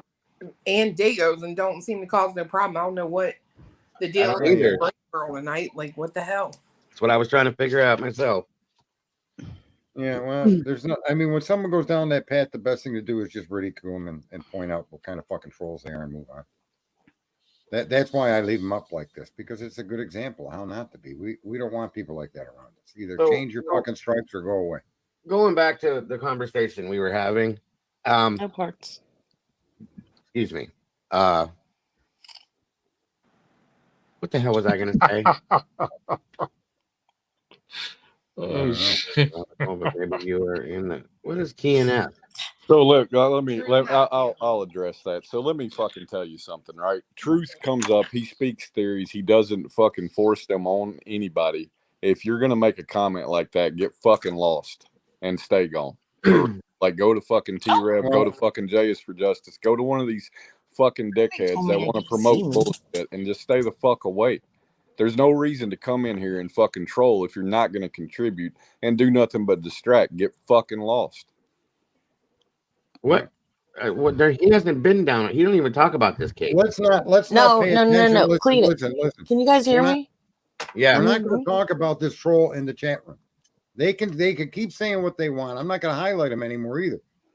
But there's no way to do not engage and give this person what they're in here for. They're not going to take over this fucking stream because they're a bunch of cunts. She obviously has a mission. I mean, it started Who very cares? early Who today cares? Let her with have a truth. mission. Let's go back to the conversation with the information on Kohlberger or something else. Well, damn, I just okay. All right. You don't mind. I don't want to give this person any fucking She went after attention. truth. She went after So what? Dago. So what? She went. So what? Okay. So why is she still in the fucking chat? As an example to us, these are the people that we need to eradicate or change. Okay. All right, Sarge. Well, then you guys need to have my back better because she's been on my ass for like 4 fucking hours now, and I'm done. Yeah. Well, then block her. I mean, I you know, tried. block her. I'm not supporting what she's doing. I'm just giving I you didn't- this is. It was This dealt with person- in this my person is stream. not- Look at if we're going to talk about this person, then the stream's got it's not going to be focused on that jerk off in the fucking chat room. That's what they want us to do. I don't understand how you all don't realize that. They're going to keep saying shit to get your attention and try to get under your skin. You got to laugh at them and realize they're a fucking low life piece of shit, and they just get ignored. And once in a while, just out of hand, just for the sake of fucking fun, tell them their mother sucks good dick or something. But don't take anything they say to heart All right. or to have discussions with Touche. them. Fuck 'em. Fine. I gotta get thicker skin. Noted. Yeah. All there right. you I'm jumping down. Put on your Kohlberger suit. God Mhm. Oh my God. Yeah, I'm not going to give them people the fucking attention they want. Here, we're better than them by far. I don't care what they say about you, Dago. I know you're a good guy. Cletus, maybe not so much Clue. It's still a question, but Golf Inspector's pretty awesome. Hey, folks, we need one more subscriber in here to hit 600. What's up with that? Come on now. Uh-oh. Cletus, What? we might hit another milestone tonight. One more. One more. Yes. That's it. It's 2 miles in 2 days. That's pretty rough for us. Fucked Get up your guys. dog in here to get an account. I don't care who it is. One more. Your dog. It is a Damn, we joke. got 95 likes too. We're right there. Anyway, so back, what were we talking about before? Little Miss fucking Muffet. Is sucking The on the car, the Yeah, the car on the yeah. yeah, yeah, yeah, gas yeah. station, that image. Right, but do you think it's fair to say that we all agree that if we eliminate the PCA and there were other ways to look at this particular incident, and based on the information that we discussed with the 3 DNAs, the father's DNA matching the sheath, that DNA being a familiar fucking person to the suspect, that all of that shit's pretty fucking damning for Kohlberger. Yes. If we're accurate in what we're assessing here, Yes, of course. this kid's got an anvil hanging over his head, and if she can suppress the PCA and the evidence collected because the arrest didn't have facts, right? And that's why she was arguing the grand jury. Wait a minute. The DNA is the only thing I'm willing to accept as solid. Okay, I'm me not too. willing to accept anything else in there. So I don't think it's an anvil hanging over his head. Because just because there's DNA on a knife sheath at the scene, I get how damning that looks. But I would not be able to convict somebody to death or life or anything else if that's all you got, because I can quickly think of a plausible way that could have happened. So Okay. you still got to. I've always thought that most of the evidence is circumstantial at best. You know, Well, I've never really believed that a lot of it Okay, will even well- make it to trial. based on what we've seen at this point, the only thing that is even remotely understandable is the DNA. And Right. they're not even going to use it. So what else is there at this point? Should the man be sitting in jail? Well, I mean, I don't think at this point he should be. I think had there been a preliminary hearing, he wouldn't be. Right. But Can I- the system is what it is, right? Do I think they had probable cause to arrest him just based off of the DNA? Had they done the buccal swab, I probably wouldn't fucking question it. Exactly. But they didn't. So, you know, I don't know at the end of the day if it is still his DNA on the sheath. I don't really have so much of a hang up with him being arrested and sitting in jail. I will have a huge fucking hang up if he's convicted. But they're saying they didn't use the DNA to arrest him. No, they're saying they didn't use the genetic genealogy to arrest. Yeah, exactly. That was my question. I was gonna ask because I don't think that they're gonna throw out the DNA, meaning the knife sheath. What they're gonna throw out, they want to throw out, is the IgG material and everything that happened there. But without the genealogical Yeah, work, how because could that you was have- just a tip, supposedly, right? There's still a path. I know what you're going to say, Sarge. How did they identify him? I still think that there is a path, right? It's a weak one that would have gotten thrown out in a preliminary because they've got a car that they've got an expert that's saying that that's a 15 to 16 Elantra or whatever. They've got a eyewitness description that they say matches his. So, you know, I mean, there's still a path of tips that can't get thrown out. They can get debunked in court, but they can't just be discounted. So it's still, you know, in my right? opinion. But listen. I agree with that. But if you go to court and you claim the perpetrator's Hispanic, right? And you claim he's driving a lowrider at this particular time, and you claim the things that they're claiming against Brian, and none of that is true, right? Then your whole arrest is in jeopardy. You understand? Because now the perpetrator's black and he was driving a fucking motorcycle. Now what? Right. Right? And Or at a preliminary hearing, I absolutely Right. think it would have been thrown out. But that's not, that's the fault of the system and the ability for there to be, you know, for it to be where it's at. no, she's starting to make the argument against that. And she still can fight against the PCA, and she's doing it now in filings. The last filing she made, she said that Right. even though there wasn't a preliminary hearing, how could, you know, they're calling the PCA irrelevant. She's saying no, Yeah. it's not relevant because those are the steps that led to his arrest. Hey, Sarge. Yes. Sorry to interrupt. Breaking news for you. Molly jumped in here and kicked you up to 600. You are now at 602 subscribers.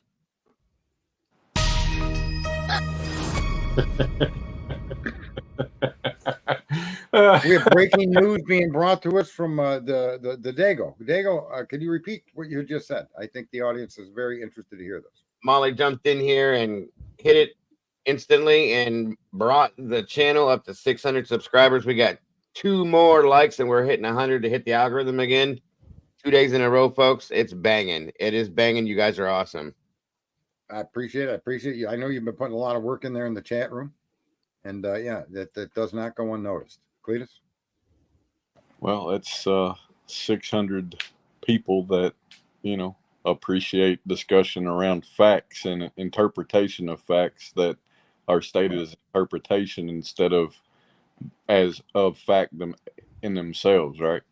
It's out there. 101 likes. You're in the algorithm, Sarge. Right. That's what I mean. I think a lot of things can be discussed, but I think if you don't stay with the pertinent data and you got to add or you have to assume, then I think you're going a little bit too far. I mean, not to say there isn't some assumption when you're putting all these facts together, but when you do put them together, they tell what I think is a pretty convincing story. That Kohberger's father's DNA is on that sheath, that the DNA samples that were found within the crime scene with the victims, it appears that is credible, that could in fact be relating to the sheath and the 3 locations that were described to us.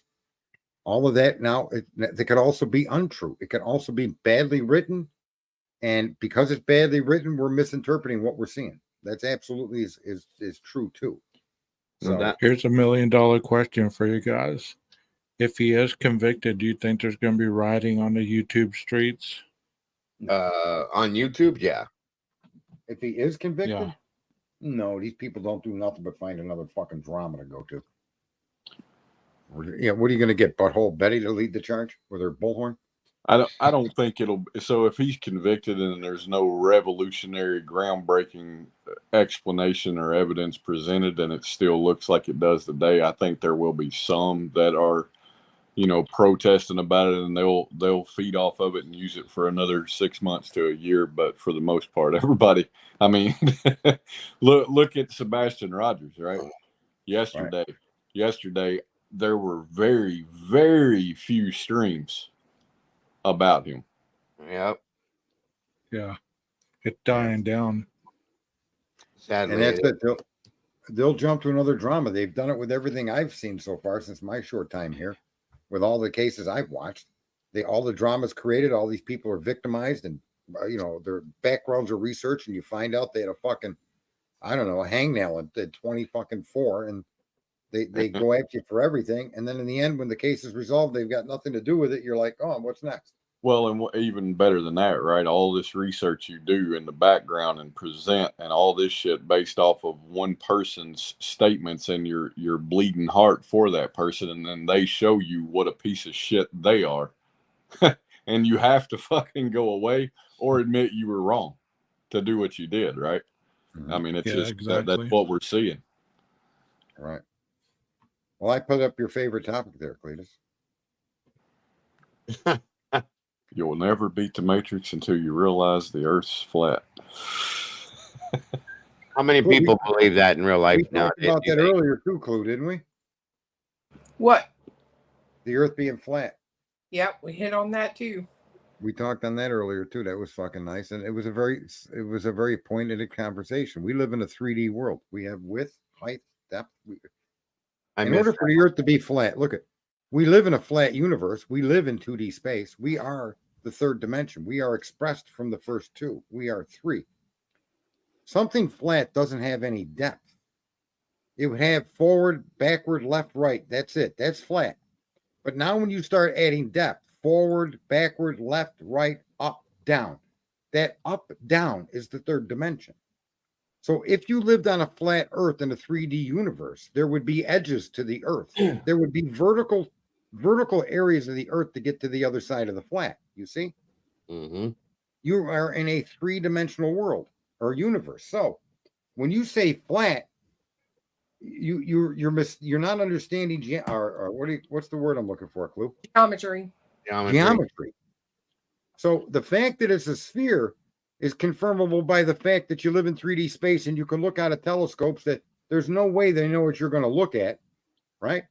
And you could see spherical images. You can see planets turning. You could see Mars turning. You could see, again, for the Earth to be flat, the sun would have to move around the Earth.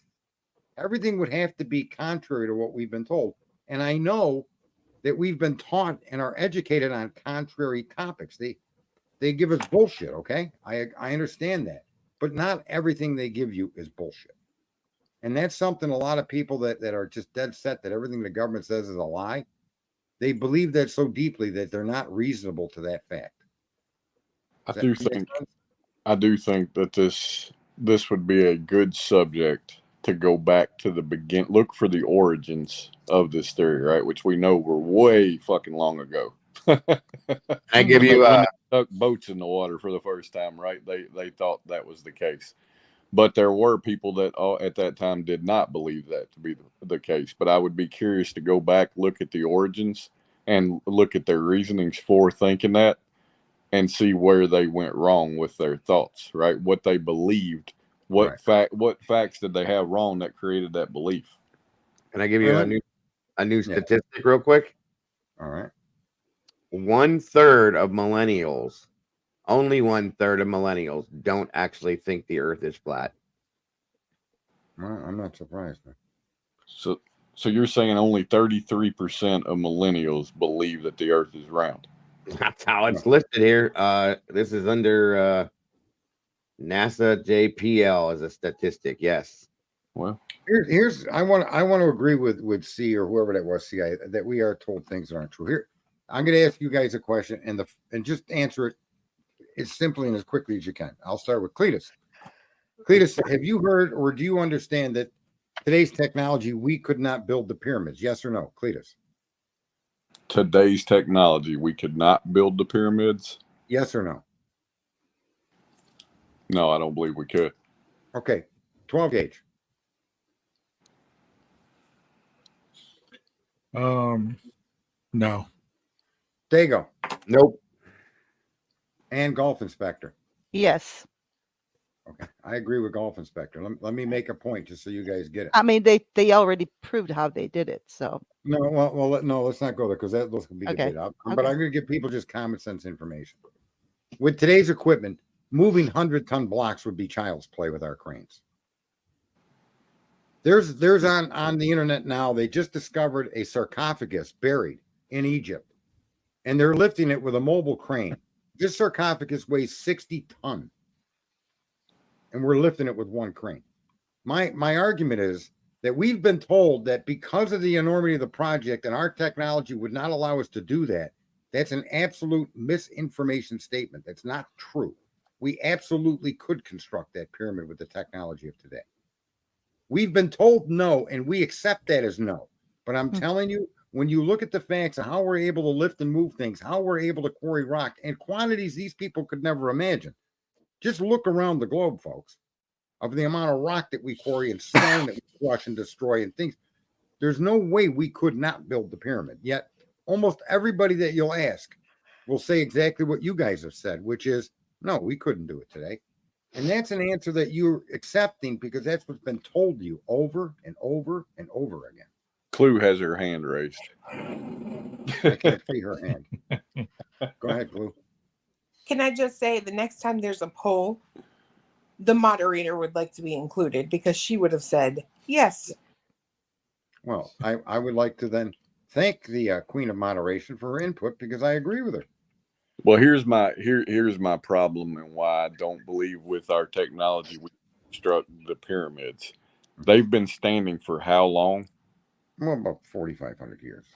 I Minimum. don't believe we have constructed anything today that would stand for 4,500 years. No, I'm not disagreeing with you at all. That's accurate. I agree with that too. That's why I answered like I did. But we don't want things to stand 4,500 years or we run out of jobs. Our roads shouldn't last 4,500 years, right?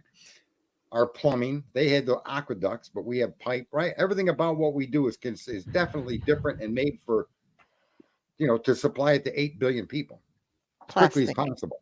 Right? I put something backstage for you if you want to throw it on screen, Sarge. In private, where is it? No, it's just down below in the backstage. Like you're going to present something to the screen. All right. There you go. Oh, yeah, that wasn't it. But anyway, that's a different. Is that the one where they're saying they found the 60? That's not the same machine. But anyway, that's the 60-ton sarcophagus, though. Yeah. So you see, we are able and capable of doing this. It would take an extraordinary effort, but the idea that we couldn't do it is nonsense. My toe. Can you imagine? 60-ton, your toe would be dust. Do you know that they relied on friction when they did that?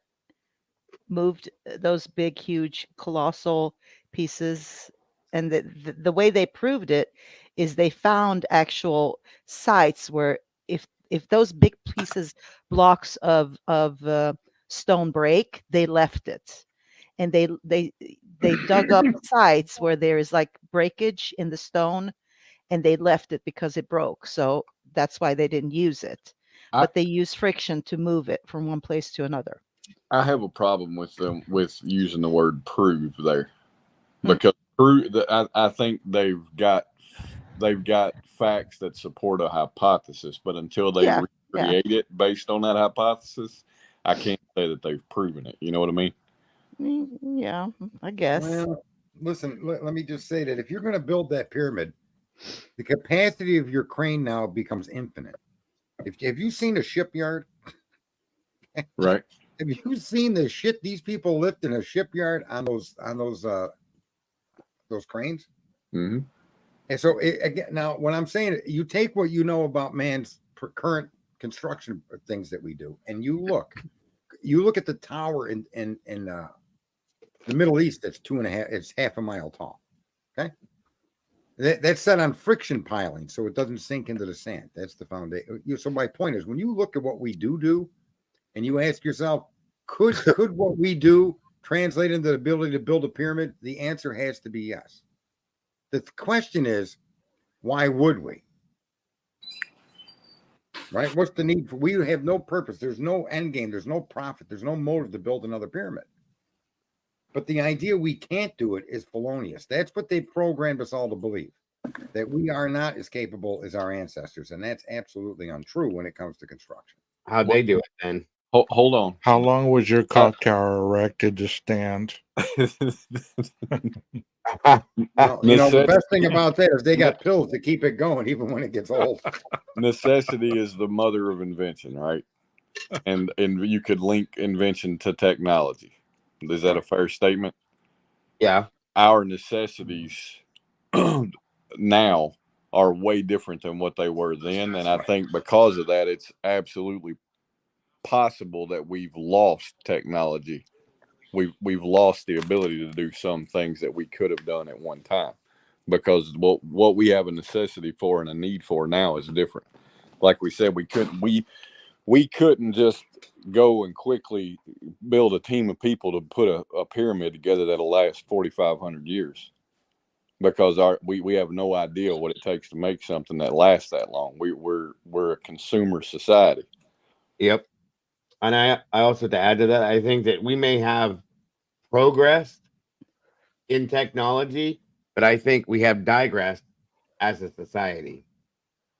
That's part of the problem, in my opinion. I think the technology has backed us down rather than putting us forward, if that makes any sense to anybody. See, now Yeah. that missing kid says we couldn't do it the exact way. Why would we? You could build a tower. You could put tower cranes around that structure. You could put a dozen, 2 dozen, and you could actually lift them blocks into place as fast as you can imagine. As a matter of fact, you would actually start putting tower cranes up on the structure itself, as you see them doing on high-rise buildings. They raise entire floors of a building based on an elevator shaft in the center. Have you guys seen them build these big ass giant skyscrapers? It's incredible what we can do. So here's what I'm saying: the ability to quarry and move rock and stack them is beneath us. Okay, it's just not a problem. The theory that they keep telling us is because they do want us to see the world a certain way. They want us to see and think and view things in a particular context. And a lot of times, folks, the context is kind of demeaning to us as people, right? You see all of these crimes and all of the stupidity of these prosecutors, and you're put in a position where we're talking about it, but we're powerless to do anything about it. And everything they really do teach us is that pretty much we're fucking helpless against it all. Massive 3D printers to do it. That'd be a great idea. See? That's probably true. Right? But then Sony that says- would be made out of cement, though. That wouldn't be equal because that would be made out of cement. Sony said there's a pyramid in Vegas. Yeah, that's true. Made out of glass and steel, right? Yeah, but the whole reason I was bringing that up is that when you start talking about the Earth being round, the Earth being flat, whether we were to the moon or not, and then arguing whether there's satellites in space, and you're not. I think you're not fairly. You're just objecting, and you're going that route because you believe everything the government says is wrong, or they're doing it. And I'm just giving you examples. I understand your point is accurate, but it doesn't apply to every single thing. I mean, everybody commonly accepts that we couldn't build the pyramids. Just look at this, except Clue, me, and Golf Inspector, right? So you other three actually said what most people would say was, yeah, we couldn't do that today. And that's fucking fake. Of course we could. Can I ask you another question? Sure. How do you think they made them, Sarge? Just your opinion. I saw one explanation, and I think the explanation holds merit. And one of them was that the absolute center of that pyramid, and the base, around that base, maybe 10 blocks in from the outside, is the quarried stone. It's the chippings of the stones that they shaped, and so that they use that, and they use that as to progressively build a ramp on the inside. Build it from the inside out once the base was put around the perimeter. There was an engineer that pointed that out, and he said, if you look, you'll find no piles and you'll find no rubble that matches the stone's carvings. Where did it go? Right? Because you had to shape these stones to fit. So you would suspect that some of that final shaping would be done on site. Where is the quarried stone? Where's the chips? Where did they put it? You got more than 2 million blocks there. You know how much stone chips you'd have to shape them blocks like that? Yeah. So so here's what he said. They threw it all into the center, and they built the ramp internally. That's why you don't see an external ramp. That's why it looks like it's impossible, because it was built from the inside out. I'm telling you, it's fucking clever what this guy pointed out. It was probably the most clever thing I'd ever seen on how you could do it and move stones up inclines without, because they said if they built the incline to the pyramid and kept raising it to each level, that the ramp would have taken twice the amount of material as the whole pyramid. Right? And you would naturally think that the stones that they're cutting and shaping would be part of that ramp. Well, there's no evidence of a ramp and no evidence of that chipped stone. So where is it? Where the fuck did it go? And this guy said, if you put it in the center, after you build your first layer of stone, you set your first blocks so many blocks deep, so you have a platform, right? Now you start filling in the bottom with gravel, and you slowly start building a gravel ramp on the inside that follows the four sides of the internal pyramid. And you lay stone off those ramps. Pretty clever, bro. But I don't know if that's how it was done. Nobody's ever done a core sample. Who's ever drilled through the whole pyramid or drilled to the center? That's what it would take to confirm this guy's hypothesis. Or the pyramid would have to collapse. But you will see some pyramids that when they collapse, you'll see a whole bunch of stone surrounding them. All the stone crumbles and surrounds it. You got to wonder if some of that came from the interior. Aren't there shafts and tunnels inside of them though? Right, but wouldn't those be easier to set if you were setting them through? You know, you had a gravel platform that then you were stacking blocks to build that with. That's how we do it in the modern way of building it would be probably what that guy was saying. If you didn't have we have use of cranes and shit. We could build cranes on site, so that's different. But yeah, but for that period of time, not having a crane, the internal ramp system would be awesome. Anyway, what did you say now? Golf said they got a way they built it. How did you say it with friction? So they had like people lined up, right, around the stone itself. So when they moved it, they just started moving, and that created friction, and that friction moved the stone. And they always had to rely and be very, very careful because, as I say, once the stone was cracked, it was no longer usable. And they found a lot of sites in other places where they tried to build pyramids, but they left them behind because the main stone could be the interior that you're talking about, cracked. So they just left it and moved on to the next one. So there's 100 known pyramids in the Middle East. I mean, they have a lot of them, but Well, they here's also what I dug don't up. They understand. also dug up places where they started to build them, but they left them behind. Okay, but here's what I'm not understanding. Friction is prohibitive to movement. I don't know. They just showed like the way people moved, it started to move the stone with them, basically, is how it was explained. And it made a lot of sense. I mean, you have to see that video. I'm not, Friction is outlawed at Cock Tower. frictionologist So or so anything. what you're saying is they surrounded it, and Correct. because of their friction, they created more friction. Friction, Friction yes. of the stone that- against the ground. Yeah. Okay. And then the way they explained it, like how they figured this out, according to this hypothesis, is because they left places behind where the main stone cracked, which is like the largest stone, which, as I say, could be the middle stone that, everything relies on. And they just left it behind. So there's a lot of unfinished, unbuilt places out there with pyramid-like structures that they could have used to do this. Where'd they get the stones at to begin with? There's Why- another quarry in Egypt. That's sandstone, just so you know. The massive amount of stone on the pyramids Yeah. is sandstone. Or limestone. I'm sorry, limestone. And limestone is malleable. It's only got a hardness factor of 3 to 4. Granite is like 6 to 7. So the hardness factor of the stone itself, and I suspect if you went down limestone, it's very porous. I'm not so sure that watering it down wouldn't have impacted your ability to work with it or heating it up. I'm sure that they had. I mean, just think about that. All our ancestors and our known understanding of humanity, they all worked with stone. They all built with mud bricks or stone itself, not trees. Right? So they were masters at working with stone, something that science is lost to us. But they did it with hands, with no machinery. But I mean, you know, you give a guy a knife and you set him loose on a tree, and he's a woodworker, and this guy will carve you a fucking bear. Right?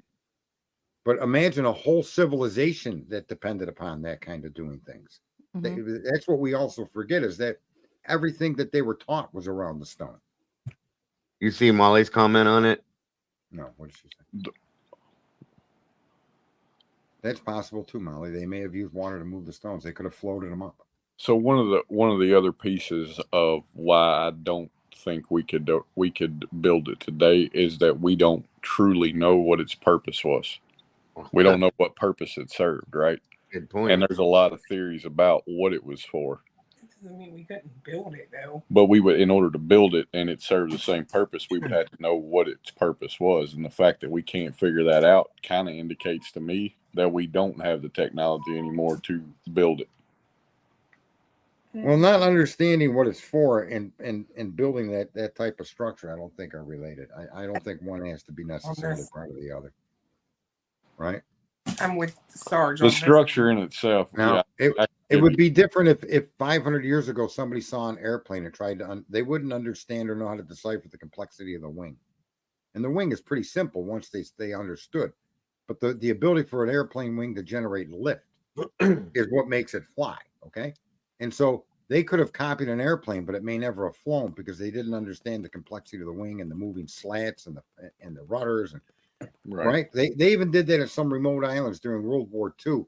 Islands that we occupied as supply bases were untouched by modern man. And when the Allied troops left these areas, right after the war, the Aborigines or the natives were building on their beaches replica apparent airplanes out of wood, hoping to bring the gods back because they thought they were, you know, the food gods that were bringing them all that canned food. Mhm. Yeah. Right. And these Aborigines were building what looked like, you know, the airplanes that were flying around them. Just so everyone knows, Tony's back making the rounds on TikTok tonight. Oh, is he? What has he Oh, said of that course. he's helping find Sebastian? Is he giving us information that they can use on this new expedition? So he's trying to say it's Ellie that's walking back what they told Steven. What? He That's not said what Steven said. also considers his client to be cleared, even though Ellie won't say so. Say that again. Say that again. That's insane. Cool. Do you mind delivering that whole thing again? Hold on one second, Sarge.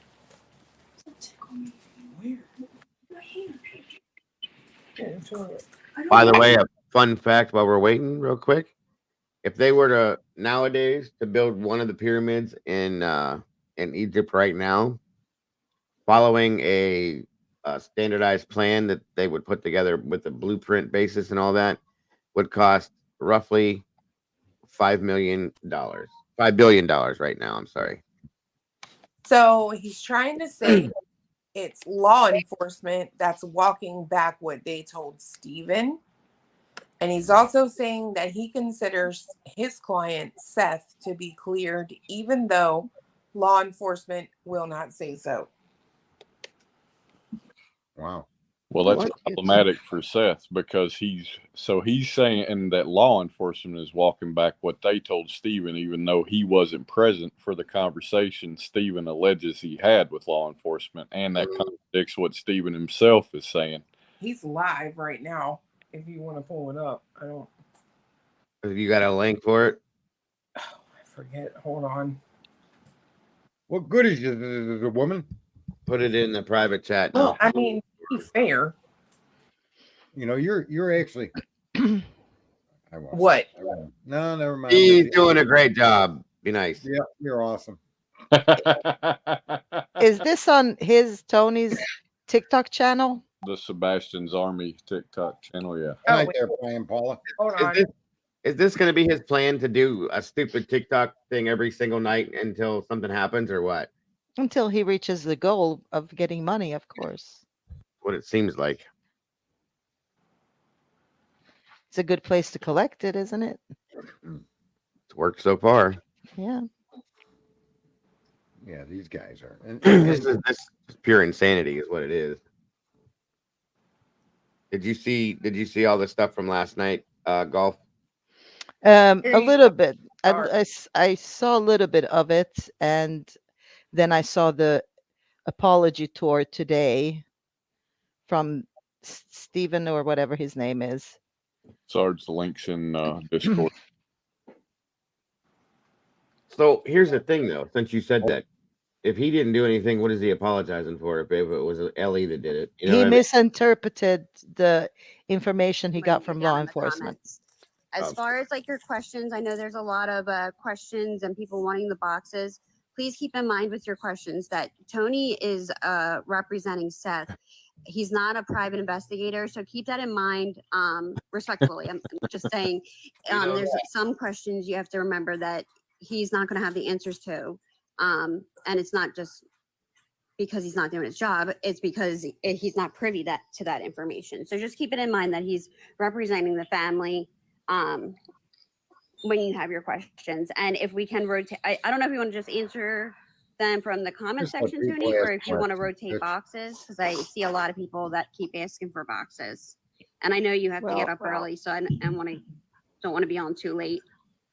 I'll talk the box. I'm not sure how to, I can get you out. but I'll just say this. Thank y'all for everything that y'all do. Is that playing through to you guys? No, I think it's yeah. I mean, we can hear it, but I think the echo is coming from the people on the panel of the TikTok. Yeah. Just thank y'all for having me. Thank you. Can you Tony, guys hear for it doing now? What you're doing. Yeah. And Thank you so much for coming up. Thank you for coming up. Appreciate it. Yes. Y'all have a good night. You too. Have a good night. Thank you. Let's see.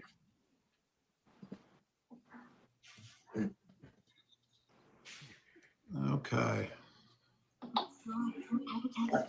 Hi, Barbie. How are you tonight? I'm doing good. How are you, ma'am?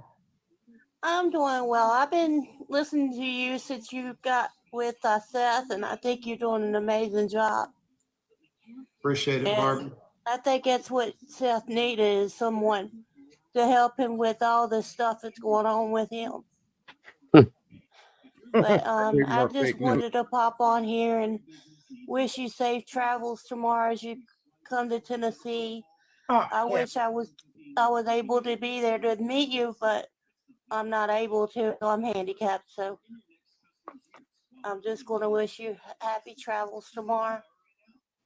I sure appreciate it. Thank you so much. Really appreciate that. Was that her first and last name? Handicapped? Thank you. I don't know how to get out of here. I got you, Barbie. Also, Tony, I keep seeing the same question down in the comments about whether which grandparent of Katie's or mother of Katie's that she was Sebastian was supposedly texting. Do you know which one it was? That would have been Katie's mom. KP's mom? Yes. Fucking echo, man. Is that? It's coming from that. It's coming from that woman. Is it me? It might be me. I can't see who's requesting while in the box, so you'll have to let them up as you. Yeah, I'm not sure. I think I'm echoing. Okay, good. We How got do that. We got I that. mute my mic? I think it's me. Let me drop. It's probably me. Just to remind people, we do have a third world technical director, and I don't put up with any bullshit. Okay, that's why I wanted to know about this echo. So, what's his name there? What's his name? Jimmy Williams. Yeah. So He's so tall. So apparently, I just saw some Hopefully found. in the comments on this thing or in the chat there. It said Nick Barris debunked the Sebastian texting Katie's mom. So now Nick Barris and this guy. Listen, someone else is saying, look at. So you're spreading more. You're putting out false info and spreading more rumors. And that's coming from Nick. That's We're gonna sad. keep fighting, and we're not gonna let the case go cold. No, are the PIs still with him? No, we are without a PI at the current. Okay. Well, safe travels tomorrow and be careful, and um, prayers for everybody. Thank you, Miss Cat. Thank you so much, Brienne. Certainly appreciate that. No problem. Be safe. All right. Good night. You too. Yeah, they're going after him in that chat room. But they're trusting Nick Barris. Didn't Nick Barris create the fake video? Yep. That's why What the fuck is wrong with people? Let's see. You trade one Cookie Monster for Kelly, another. I think it's probably going to be in the next week to 10 days. I think we're going to have Brian Enton go down to Corpus Christi. Son of a It's, bitch. this guy just got sniped. Hold Wait. on, I got it back. He's gonna Brian do a Enton. live interview. We wanted to wait till the start as the way we know it. So we've been fighting to get Brian Enton for a long time, and we finally got confirmation that he is going to cover the case. So very happy about that. Who's Brian Enton? News Nation, and he's talking about the Caleb Harris case. Yeah. All right. Tony, sorry, I wanted to address something real quick with you, if it's okay. Sure. Hold on just a second. Let me get these other two guests up here. I'm going to be the voice of reason, Tony. It's time to go to bed. Yeah. Blue Knight, you're always the voice of reason. You've always got my back too. Yeah, it's getting late, buddy. I think everybody appreciates what you're doing. They know you're doing a great job. Let these two ladies finish it out. And then after that, call it a night, please, sir. And then that's it. And Chase, you can kick me out. I will do that. You will see. I will do that. I'll answer these two questions, and then I'm going to call it a night. I gotta get packed. You are correct, sir. Sir, send him a pearl necklace. There's an option under Henrietta, the screen. go there. ahead. Did There's that a guy lot call? of things in the comments, and I don't have any advice for it, but the information that was obtained by Stephen, that isn't a secret, that's who obtained some very valuable information. But there's a lot of comments that Nick Barris is saying this, and it's causing a lot of conflict and confusion. I just wanted to point that out to you. I don't know how to fix that, but I think that's causing a lot of conflict and per se drama between people. Per se. I'll tell you this. He can say that he talked directly to law enforcement. We know that Stephen talked directly to law enforcement. We know that Cindy talked directly to law enforcement.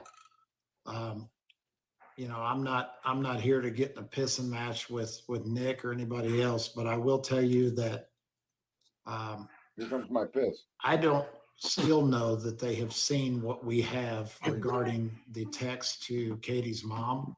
Did you see And when Clue I'll tell you that trolling we him? got a lot of evidence. So as far as I cleared that up, as far as what they're saying about, they say that they didn't tell Stephen that there was actual footage of Sebastian on the 26th. They're saying that what they said was they have a lot of video evidence from the 25th and the 26th. That's okay. I have no issue with that. But what they're not denying is that they said that after 72 hours that the theory took a 180 degree turn. And as I said last night, I think that's the biggest bomb, because we know that 72 hours in, they still thought he was a runaway, and something was obtained that provoked them to change their theory 180 degrees. And do I think it's a big bombshell? I think it was the biggest news that I gave. Doesn't change where the case is at or anything, but it gives me some confidence that they've got some evidence to lead them in a certain direction, right? Absolutely. I just, wanted to point that out because. Wait a minute, I'm going to pause this guy. Yeah, Everybody- I want to say so. Clue, it was a few seconds back. She posted a comment in there that said, "Nick is right, you are not," and immediately got blocked and was getting bashed at the same time. Blocked. I can't even see the video now. All right. Whenever you're done, Sarge, I got something from Nick. If you want to throw it up on there to read. Fuck, now we gotta hang on. Let me go through this guy first. But again, this guy he's sticking to the same bullshit that he plastered out there last night. And his third party, because they didn't talk to him, they talked to Steven. And Steven should be here answering these questions, not him. Amen. Right? And it's just more of a shit show. And look at, is this shit show designed to keep the attention out there for Sebastian? Maybe, but it looks more and more like he's even implying that the Proudfoots are involved in this. That look at, they've had something from 72 hours. That's 3 days. Well, it's been more than 2 months, jerk off. So if their perspective changed 180 degrees, it certainly ain't gotten them any closer to Sebastian. It's been 2 months. Well, in the comments, here's another thing. The comments in the chat, you can see they keep tagging this, your Tennessee realtor, asking that person to check and see if the house is for sale. And it's like, y'all are so just beyond belief. Here, I'll read this. You ain't got to see it for me to read it. And this is from 37 minutes ago. I'm sorry. It says, more rumors run rampant. This is from Nick Barris himself. I appreciate the fact that so many of you continue to show interest in Sebastian Rogers' case, and you message me with questions. The 15-year-old autistic boy has been missing for more than 2 months from his Hendersonville home. Vanished and not a trace found despite massive search efforts. Authorities say there is no evidence of foul play, though they have not rolled it out. In the absence of any new developments, armchair detectives on social media and podcasts create their own fiction. And I also appreciate so many of you contacting me to ask if any of it's true. So you can trust that I'll give it to you straight. So what are a couple of the latest doozies? Investigators have obtained new videos showing Sebastian alive on February 26th when he disappeared. Nope. There is evidence showing Sebastian was in contact with his grandmother on his mother's side before he disappeared. Nope. How do I know? I've been in direct contact with the lead investigator from Sumner County Sheriff's Office who says this. Yes, ma'am. I just want to say we should probably play this. They delete when they're done. Oh, go ahead then. Sorry. Go ahead. All right, let's back up. Oh, what happened? I bet he finished. Alrighty. Oh, well. Well, Went an hour and 12 minutes. He seems like he's someone who would finish early, if you get what I mean. Oh boy. Yeah, and the way they do their shit, like tell me you're sketchy without telling me you're sketchy. The minute their lives are over, they're deleted. Mm-hmm. But this is crazy to me. How can people eat it up when Tony's sitting there 1 minute saying his client is not cleared by TBI, but the TBI has text messages going from Sebastian to between Sebastian and what's his name's mother? Robin's mom. Yeah. Oh, Katie's mom. Yeah. Katie's mom. Right. I mean that's contradictory, isn't it? Am I dumb here, or do you guys see what I mean? No, I think you're right. Yeah. Like 1 minute he's saying one thing, and the next minute, why would TBI not clear Seth if that's the case? You know what I mean? Very true. Yeah. It's dumb. It is. Well, that information alone looks like it would clear Seth. But I said the other day, I'm not going to get into it here because it was never mind. I'm not going to get into some theory, but again, none of this moves the goalpost any closer to finding the boy or understanding how the boy went missing. Which people think that they're arguing and discovering how he went missing by blaming the Proudfoots, and I'm guilty of it too. Blame it Seth, but we don't know, and there's no way for us to know, and that's why I personally think, sadly, this will become cold and it'll be forever before any result is given. We won't know. Well, I think it's sad. I think Sebastian's lost. Sadly, I'm just gonna say I wish that people would sit and use their brains when they say they haven't ruled out foul play, because that doesn't just go along with the proud feet. That is also on Seth. Right. And it's also on strangers. It's also on a whole on completely unknowns. Agreed. It doesn't have to be limited to the family. All right. Very true. The last part of this little comment he made here says that He's been in direct contact with the lead investigator from Sumner County Sheriff's Office, who says that all this latest stuff is all garbage. Would they like to have new leads? You bet. They respond to all tips, but the deal is with facts, as do I. Do authorities tell us everything they have in the case file? No. But they won't lie and say something is false if it isn't. They will simply say no comment. Hopefully there will be credible break in this case soon, etc., etc. And it's just the phone number. So, Well, there you I would say this. I don't know if it's been pointed out, but we do have 108 likes. Cletus? Mm-hmm.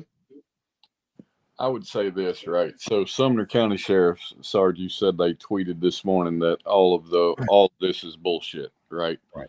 Now you even have Nick Barris saying it's bullshit, but yet, and you have the guy that claimed he was the first-hand account of knowing that the information was true, backpedaling and saying it was a misunderstanding. But you still have this guy on the internet just claiming that it's fact. Pushing a narrative. I would think that if there is a tip or any type of distraction created from him continuing to push this bullshit, that would teeter on the edge. Well, it would step way over the line, in my opinion, of impeding an investigation. Yes, sir. Yes, sir. I hope his ass goes to prison too. Sorry, son of a bitch. Yeah, this guy is just a shit stirring fucking. And we knew this was going to happen. I don't know why Seth is allowing these games to continue. What motivates him? I hope his only motivation is that it does keep relatively conscious Sebastian's missing. But all of this vitriol and fucking and accusations and underlying hate, that's just shouldn't be a part of this fucking case. I have a question for you based on what you were just talking about. Do you think, does anybody think, for that matter, Seth understands and knows the bullshit that Tony's doing? Or do you think that he's just kind of standing back thinking, Tony told him, I have a plan, just go, trust the process. I think Tony is following the lead that Seth set when he started down this road. Tony is nothing more than Seth with a bald head. Mm-hmm. That was and that's why the other investigators, I think, left. I think the issues he had with some of these other people is they weren't going to do everything that he wanted them to do and say everything he wanted said. That may be part of the issue. But hold on, because Seth works as a correctional officer. He should know better, right? I mean, this guy he knows that this guy comes with a record, surely. Well, I mean, it takes some time to become good at your job and well informed, and he's only been a corrections officer for 8 months. And having a past record, having a past record doesn't mean that this guy's not qualified or able to do what he's doing, right? Right. No, actually, well, I agree with Sarge on that. I think his actions are what vetted, right? I think you're all right. And don't call me Shirley. I mean, I don't know shit about any of this, but if I were to go out and organize a search and do it the right way, you couldn't talk shit about me because I had no experience if I got the job done. You know what I mean? Right. But he's coming out presenting himself to be a liar and a shit stirrer. So now he's a liar, a shit stirrer, and and a felon. So right. You didn't get that, Golf? What? Sorry. I said I agree with all of you, and don't call me Shirley.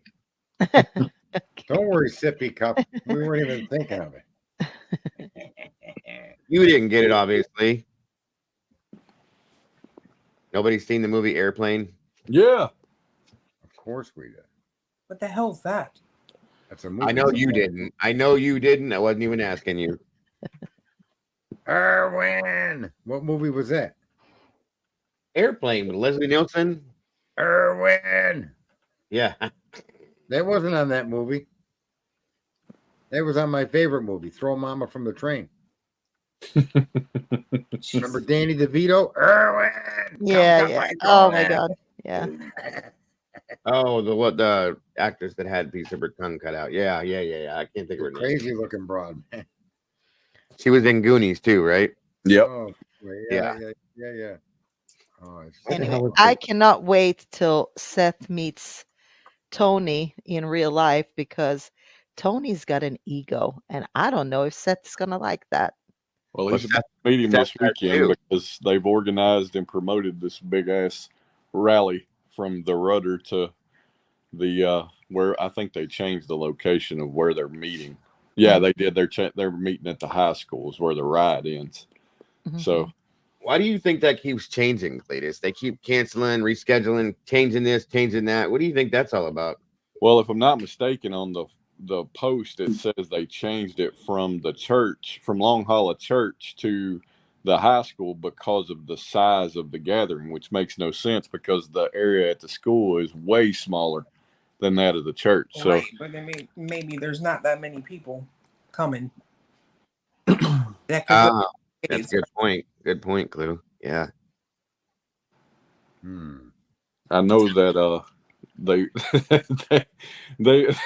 I know why. those in attendance should be very mindful of the fact that they are participating in a ride that ends at a school is all I'm saying. I don't get that. Because some of them may have a record that would not allow them to in the Oh, proximity that's of an a school. unfair assumption. Well, I'm not saying that it's true. I'm saying that they should be mindful of that in the event that they aren't allowed. Although if they're hanging out with Seth, it's probably a fair assumption. I think this whole thing was this guy airing out his divorce again, and he's just not over it. And he's just going to keep going after Chris and Katie, and that's what Tony seems to be completely okay with. When he came out, though, this guy Tony acted like none of this shit was going to continue. It was going to be about Sebastian, and nothing he's done so far has been about Sebastian. That's kind of why I think maybe they've changed the location to the school. Why? To make it more kid friendly.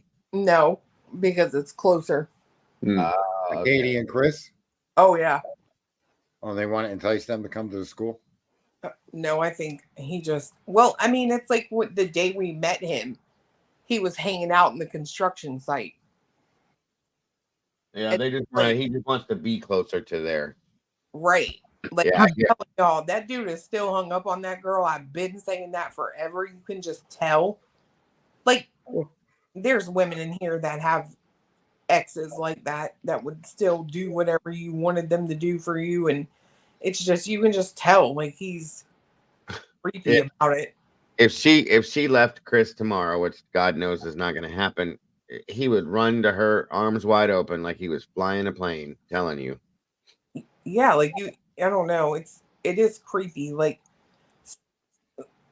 Oh, and some people, let's be nice now. According to Tony, some people just love hard. I know. What the hell was that? Like, bro. Is Tony married? Yeah. I hope not. Yeah, he said on his I think the first whatever TV appearance that he was. Like that's not loving hard. That's being like That's obsessing. That's obsessive right there. Period. Listen, I've had women break up with me that broke my heart, and I definitely did not want to be broke up, but I never ever attempted to contact them after those words were spoken. I just left them alone. That's stalking, is what that is. Right. Like it's a little me. No, I know. Not you. I know. I will say that it's even gone through my head. I'm not even kidding. That maybe, and I know people are going to think I'm crazy. That's cool. I am. But is it possible that he has this like grand plan to be the one to find Sebastian so he looks like a hero to Katie? And Choco running to him. Thank you for finding my baby. Right. I hope not, man. That sounds like a stupid ass Hollywood movie. Well, I mean, everything else he's done has been just as stupid.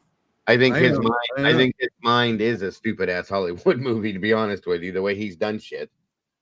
Hey, I got a question. Whatever happened to that troll that I got us all to ignore? Who? Huh? See? Forgot all about that troll that was in the chat room, didn't you? Country something bumpkin. They Well, in left. fairness to us, you quit putting their comments up on chat because I ain't even looking at chat. Yeah, So- they left. I just, I had to entice. That's the troll. Hey, in the me. last comment they said to you, it was to you, Sturgis. You're wrong. I'm none of what you said, but I know one thing I am. I'm done with all of you. That was it. Oh, well, That's okay. We can live with it. their answers when they left, Cletus. Isn't that the whole goal of this show? Well, if it wasn't hurt if it wasn't hurt when it came in, then it's gonna hurt when it goes out. One of the other. Especially if you think you're going to bring and hurt our way, because just nothing hurts us. Tony has, I believe it's check fraud, and what was the other charge? There's a couple of them. I know that there was fraud for sure, Terry. I can't think of it. Well, and I don't hold that. I don't say that has anything to do with it. I look at being a scumbag can be a lifelong career, right? And that could include some of the choices he made with those crimes. I just think that there's a guy that comes in and tells you they were going to be the adult in the room, that then turns into the petulant little child in the room. Okay, there's something fucking wrong with that guy because of the word cunt. That's literally what he got so fucking bent about. And when he got all outraged on that TikTok live because of that recorded phone call, I'm just like, really? Like you presented yourself to be a fucking grown up, and you're no better than these fucking trolls on YouTube. Right. Can I tell you, I'm just going to put this out there, why that is my favorite word? Because I refuse to let anything, and I mean anything, have power over me, especially a word. And if I took offense to that word just because I have a vagina, I'm the idiot. Mm-hmm. Yeah, that's pretty clever. See that's very smart. That's very, very Clue. Round of applause. We don't have that sound effect though. I do. Uh-oh. Yeah. Was it like one person just went? We heard it. I would love to see Seth's work history, and I do believe we'd learn a thing or two. So, in terms of his work history and what he stated, the things that I think we can state as fact based on what he has said himself is that he's had a couple of, run-of-the-mill jobs. This is probably the most real career path he's been on, and he was put there by Chris. Listen, I think Wendy just proposed to me. So, to me, I look at the situation of him being hung up on Katie as more of possibly a survival mechanism, right? He needs somebody you can see it in his actions now. He needs somebody to keep him on a path. And I think he is somewhat hung up on Katie, but I think there is an equal part that he needs Chris. Mm-hmm. He leans on Chris because what did he say? Chris got him that job or pushed him to get that job. But that's the thing is you're assuming that he ever had a mentality of being a provider. Well, that's true too, because based on what we do know from all the way back in the very beginning of Seth and Katie's relationship, he wasn't a provider. Right. So he doesn't need Chris. I don't think it's because he wants to be a provider. I think he lived in his car and doesn't want to do that again. He got his ass kicked. He's learned his lesson. I got to stay employed and pay my bills and make sure I can take care of me. And Chris put him on the path, pushed him along the path to get to where he could do that. Yeah, definitely looks like he doesn't want other people's money. And they seem to be friends. They were on that game together, weren't they? Online gaming. That's his claim, but I don't know if I believe that. Yeah, but I mean, one thing I think is for sure, for certain in this case, is that Katie and Chris knows Seth more than anything. Yeah, and that's why they don't participate in what he participates in. I think that's the main reason. And you know what? Thank you for saying that. That just brought something to my mind. That makes me. We have not seen Katie interact with Seth that we've ever seen once, have we? It's always Chris, right? Yep. Okay, so think about that. Like, I'm telling you, like, there is no interaction. There hasn't been interaction. She stayed as far away from his ass as she can, no matter what. That's And in insane. this situation, you would expect even divorced parents to come together in unity to find their child. Well, hold But for on. some reason, she's staying away from this creepy dude. Yeah, Yeah. but to be fair, in the beginning, they were working together. And again, Seth is the one that messed that up. Yep. Yeah. Yeah, because I remember an interview, the first interview I think we saw of Chris and Katie on Dutchie's live stream. Seth was in the chat or something like that, and Chris had tried to get him to come on the panel with them, the three of them to do it together. And Seth made the statement, "No, Chris, this isn't helping Sebastian. I'm not doing this," or something along those lines. I can't remember exactly. And then he disappeared. But he just sits in the chat and stalks the chat and watches everything going on, and then he moves on eventually to do his own stream. So still, again, Yeah, I just think it's tragic that it all moved and that Seth was the perpetrator of it. And now the person he's relying on are incapable of even, I mean, who told that guy to talk to the police to begin with? What is Steven fucking Children of the fucking Corn doing talking to the cops? yes, Kim, he declined. Completely declined for the first couple interviews. Cletus? Wait, what did you say, Sarge? Children of the Corn. Even the guy Steve Children of the Corn, why is he talking to the cops? Who the fuck is he? I don't know, but I am gonna say one thing. If people give us shit because we don't leave the house and like we keep to each other, like he's my best friend. I hope I'm his best friend. Like I know. I just didn't want to be cocky, but I'm just gonna say people like that jerk off is exactly why I don't care if I know any of people in my community. I'm just saying, Terry Lynn, Justin on TikTok, like that's what we're dealing with here. Yeah. Steven, like I'm good. Yeah. Oh my goodness. Well, I was listening to Dolly Vision earlier. I'm sorry. And he calls him You go, Sticky girl. Ricky. Sticky Ricky. That was the funniest thing he said. And then he got into, well, you know, the Proudfoots are probably behind this whole scenario, this whole situation. That's so what they're he's pushing. already are trying to blame Chris and Katie, that they were involved in this whole misinformation that Sticky Ricky got. Well, I want to say this, and anybody wants to cut this out, you could send it to that Dolly fucking Vision who fucking jerks off on the soap he sells the old women on fucking YouTube. Okay? I think that's enough. I forgot what I was going to say, but I think that's good enough to cover. But no, here's the point. This motherfucker said that he's an entertainment purpose. Don't believe what I say. And yet he's a constant fucking thorn on the side of the Proudfoots for what? Why has he got to constantly frame these people as doers of a crime against Sebastian rather than just fucking shutting the fuck up and going to another topic and or realize that topics like this in the Idaho 4, there's no room for fucking humor of the people involved in the middle of it. Well, You can make fun of me all you want. If, I don't if- care. If this channel keeps growing, he could just go full time as the technical director. You got that photo handy? The Jimmy, well, yeah, I think we might have it. Let me just see here. If he's busy, the problem is that photo is it's taken almost in real time usually because he's a busy dude, and this is like one of his things. Let me see here. Busy dude. So yeah, Jimmy, this is our technical director here at Cock Tower, Jimmy Williams. Some of you know him as Dolly Vision. I know the shade is a little bit off white, and he's a little bit smaller, but the same determination to blow shit up people's asses seems to be consistent. Cletus? Mm-hmm.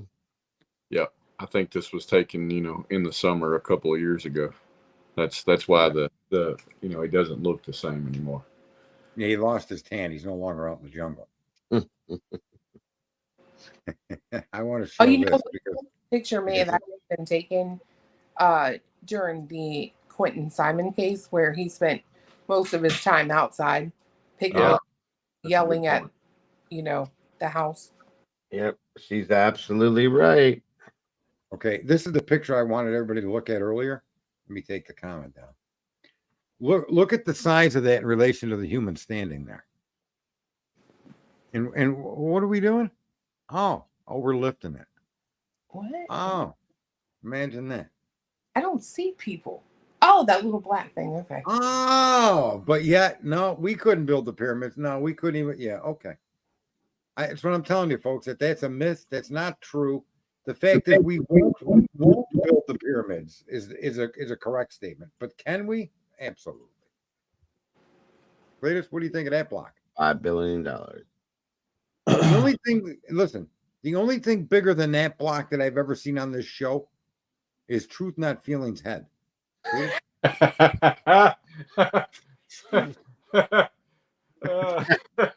Speaking of which, where is he? Where is that he? is something that today's technology could not recreate.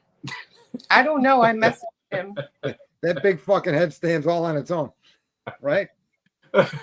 You know what he looks like? He looks like that. Who was that guy there in Spaceballs? Or that pizza guy. His head looks exactly like the pizza dude. What was his name? I miss Big Fucking Head. We got to get him in here more often. I know he's going to go out on his own. We're probably going to lose a bunch to him, but it's all right. We've been. Go ahead. He didn't answer, so He might have went to bed too. It's like 11, almost midnight, so he's kind of old. But isn't that a hell of a bunch of block? Look at that thing. 60 ton. And it's funny. People think that we can't actually move that. I don't know why people thought we couldn't move shit like that. I'm going to try to blow it up. Did that change anything here? I'm looking. Yeah, it changed what it looks like. Got it bigger? Yep, there you go. You see the dude standing there. So yes, question the information that, and look at you. This is the sad part is you got to kind of question everything because there's just so much shit that they've sold us, and it's kind of terrifying. my bad. The hell was that? That was our our health desk trying to kill me with the phone. She threw her microphone across the room. Uh-oh. Yeah, well, I don't know. I'd just grease her up and send her to bed. I wonder what the size shoes he wore. Kids don't usually jump 2 shoe sizes from one purchase to another. I don't know. What was that? What size he wore? A 10. Yeah. But his dad said he got him Yep. a 10.5 in the boot.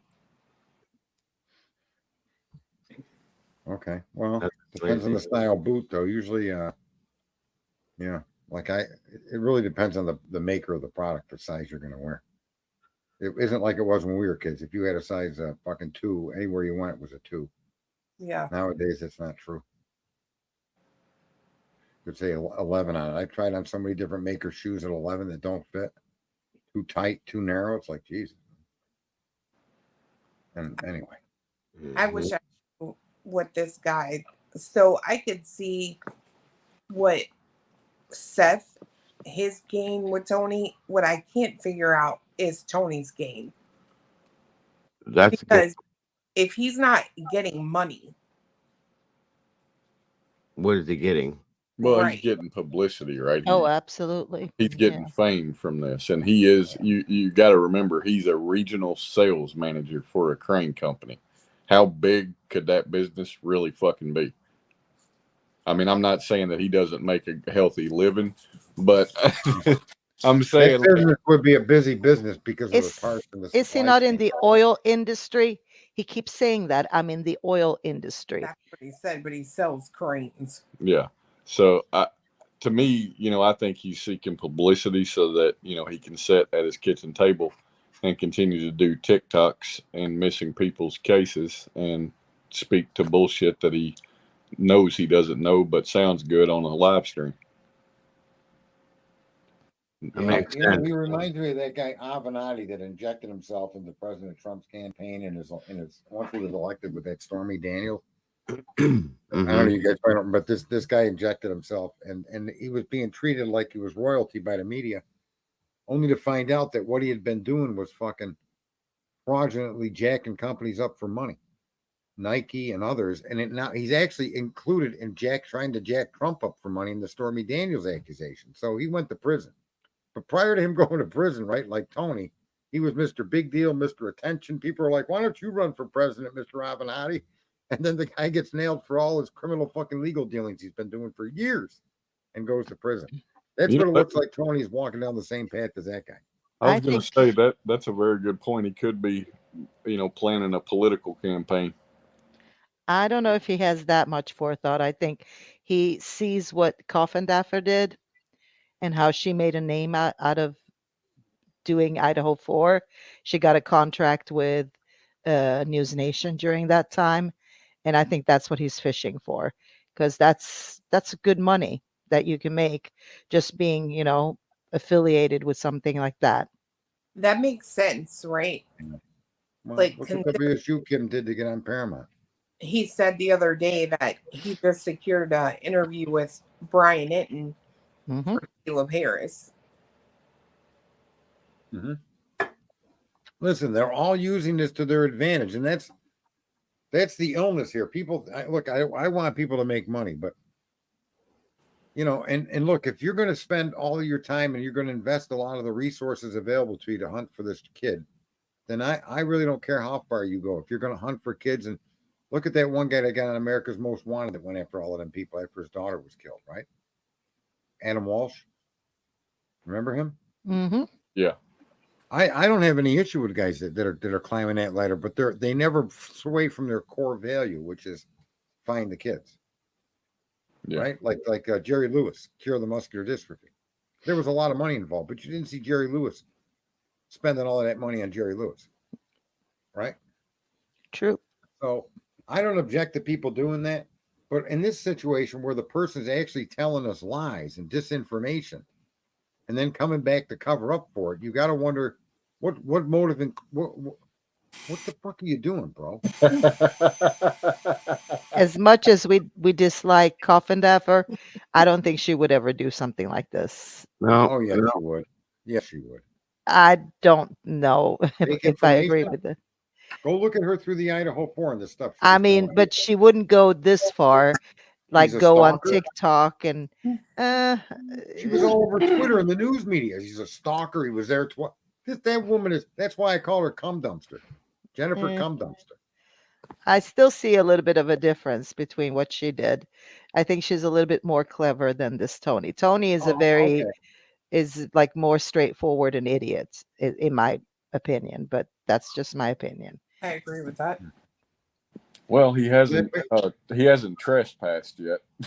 So Well, and who's Nick Barris to come out? And Nick Barris is like, yeah, I'm the one. Like I'm the man. You're the one that created some nighttime reflective video that meant nothing and implied to the world that there was an image of Seth being led away by somebody. He did that. Well, and so let's compare Nick Barris and Tony and the information they presented, right? So Nick Barris, there has been truth, even though the way he's presented it has been bullshit. There has been truth in the things that he said. Tony has yet to say a fucking thing that holds water. Wait, what truth did he have in that video where he was making that claim? Well, the video was real. What he implied it was not, but the video itself was a factual video from the neighborhood, right? He also said that the photo of Sebastian was not of Sebastian, but he also said that it was most likely AI. But at the end of the day, his lies are implied things, right? Tony's are just fucking blatant. Well, but Tony's lies are joined with the implication that Katie and her mother are involved. Right? Right or wrong? Right. He's doing the same. Nick Barris was implying that somebody was leading him away from the house, which would then imply that somebody from the house took Sebastian in that video. No different than this jerk off Tony. That's what I'm saying. Is that I don't think there's a well, the reason dumb fuckery doesn't have levels, right? You're either a dumb fuck or you're not. No, I mean I can't argue with that, but I'm saying if you do weigh the dumb fuckery, I think Tony is above Nick. Yeah. Okay. All right. Is that what you're saying there, Golf? Yeah, I mean, because of how he does it. If he was a little bit more clever, he could have reached that goal Right. If he was trained by our government to come out and lie to the fucking population, he could have. Yeah, but yeah. but he is not good at it, so he's not a good hustler. No. Let me just say it that way. And I don't understand this whole bit from tonight. Why, if the person who spoke to the police, why are you trying to contradict anything, especially by saying, oh, well, it's just the police that are walking their statement back. But they really said that to him. But the guy is sitting there saying, no, I misunderstood it. It's stupid. That's what I'm saying. He's not good at it. And Because Tony was trying to sell some game that Seth thinks needs to be sold to the public for whatever the fucking motive is. And I'm telling you, the only motive I'll accept is that they did this to keep the kid's name front and forward, and they find the kid, and they've all got nothing to do with it. That outcome is possible, but it just seems to me that that's really not what's going on. And this guy looks like he's trying to just throw shade and toss everything over into the other side. They did it. They did it. They did it. And I just find that to be ill. And I think anybody that'll go along with playing that game on behalf of him is just a fucking mental midget, and they're morons. They should know better. What I don't understand is, when does that well dry out for people? Like, slowly but surely, yes, we can see JLR going a little bit in the other direction, but still not full out. When does that well dry out? I don't get this. Well, and when does law enforcement step in? Well, I mean, I think the well dries out just so Nick Barris's well dried out pretty fucking quick once that video was shown to be what it was, right? There were still people that fed from it, but not as many. Tony, once something Tony has said is himself has said is proven to be bullshit, something he's claimed, like he's the one, I heard it myself. He's the one. He didn't say he was told. He said TBI verified. And he even said it again tonight that Sebastian was in contact with Katie's mother on the 25th. When that's proven to be bullshit, then his credibility amongst damn near everybody's going to go out the fucking window, even the people that support him and believe in him. Sure. But I'm saying beyond that, where everything is like, okay, that's just him. I'm saying, like, talking about Chris and Katie. Well, I mean, how long has Summer Wells' situation been going on? And I still see videos bashing Don and Candace. You know, I think what you're saying, Cletus, has already been given to the public by the police. Well, I agree. That's what I was telling you with that tweet. But people don't trust law enforcement either, right? So until it's actually okay. But the Sumner County Sheriff's statement is clear. I agree. They've looked into social media statements that are sworn around and found them to be false. That word statements is plural. I'm pulling a fucking TNF on you. Well, I agree with Carl's statement on the screen too. The TikTok priming the pump, trying to get the fucking flood to come back. I do agree with that. Well, I'll tell you one question I have is Sumner County coming out saying that this stuff is not true, right? I want to know if this was something that maybe, just maybe, that guy did go up there and someone did meet with him, or was it all fabricated? Why would they talk to him? Well, that's been my question since yesterday, right? Like, why would you just talk to this random dude that just showed up and was like, hey, I want info? No, I honestly don't think anybody would make that mistake. That would be so stupid. And I'm going to play this 1.5-minute video here because it'll be new to me hearing the whole thing. I've read the headlines, but I think this is more benefit Sebastian what you'll hear now. Sebastian Rogers went missing from Hendersonville nearly 3 months ago. The community is not giving up hope by organizing search parties and prayer vigils. Another event is scheduled for this Sunday. Peyton Kennedy is here after talking with one of the organizers. Peyton. Yeah, Nicole, this Sunday, everyone is invited to join a Ride for Sebastian, followed by a prayer vigil and a cookout. The organizers tell me that so far, about 300 people are expected to join the ride through Hendersonville, with many coming from out of state. They'll be carrying signs with information about Sebastian. You can participate in whatever vehicle you would like, whether it be a car or a motorcycle. No registration is required. There will also be an escort by Hendersonville police. At 4 p.m. at The Rudder. It's a restaurant on River Road. The engines will start at 5 p.m. and the vehicles will end at Beach High School for a 6 p.m. prayer vigil with multiple speakers, followed by that cookout. Shalon Williams, who typically leads the prayers at Sebastian's vigils, says this is a story she believes has touched hearts near and far, and it's clear in the amount of people they have traveling to Hendersonville for the event Sunday. We have a missing teen who's 15 years old. And at this point, we just need all hands on deck. People want Sebastian home. And so many people across the country have reached out to us and just, how can we help? You know, what can we do? So this would be one of those ways to show your support.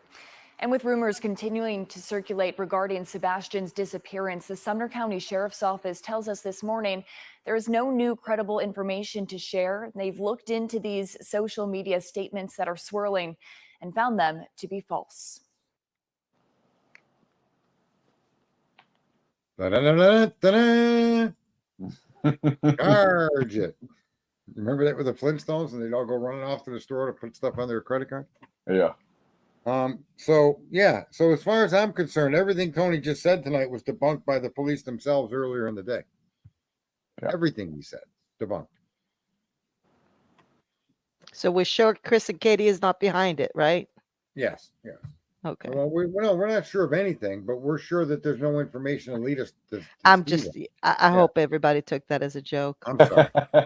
Do you think we'd be welcome at the vigil? No. Oh. They say everybody, but I mean, the reality is, if somebody went there and said anything about we support Chris and Katie and Seth, they would catch flack. Because there will be Justin on TikTok. Pascal told Seth he would come. I'm sure Terry Lynn will be there.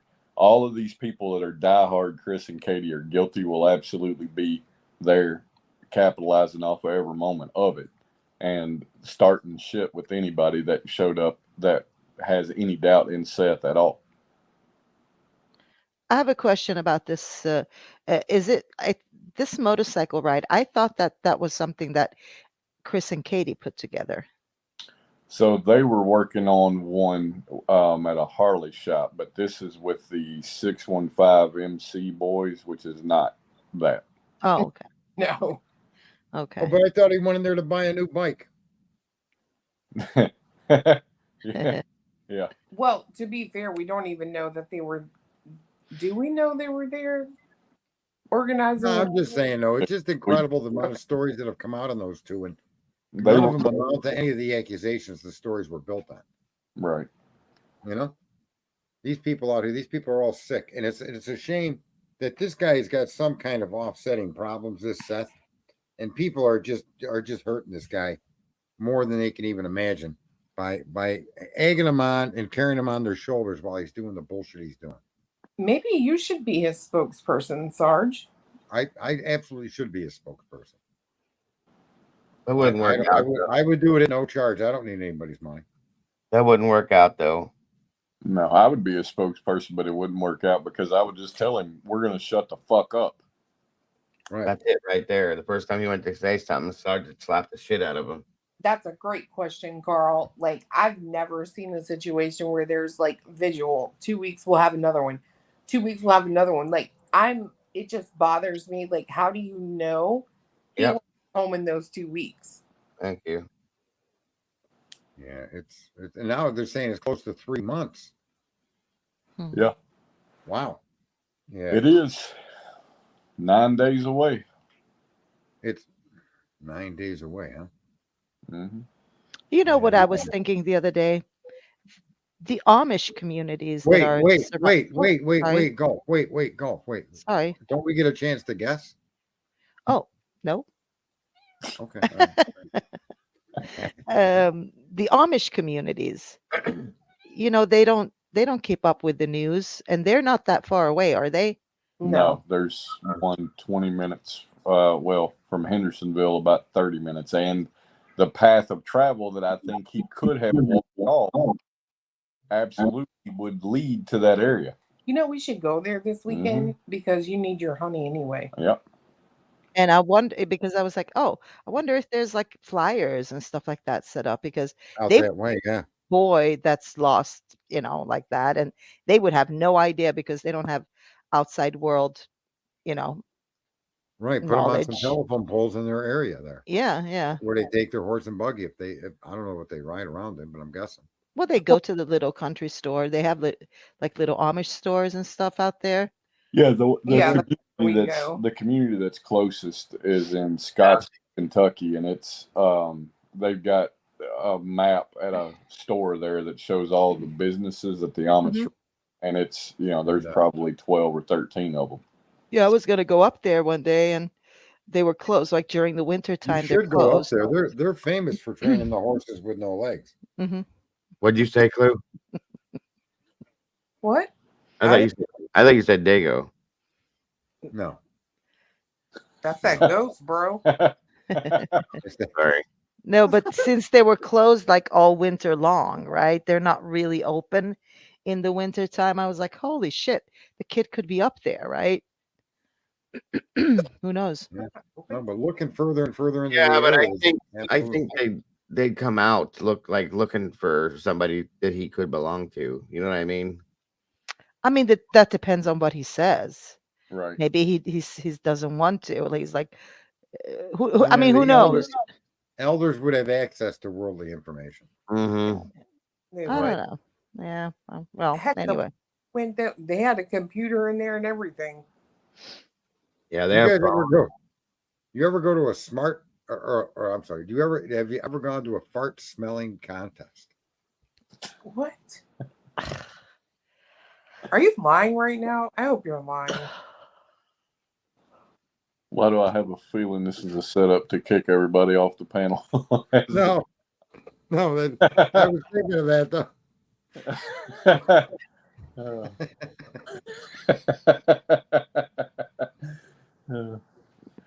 So you've never bet, I guess. That's what we've concluded. No. All right. Well, there you go. We've heard it here tonight, folks. None of us have been to a fart smelling contest, and we don't recommend you go either. Oh my God. Oh, fuck. Yeah.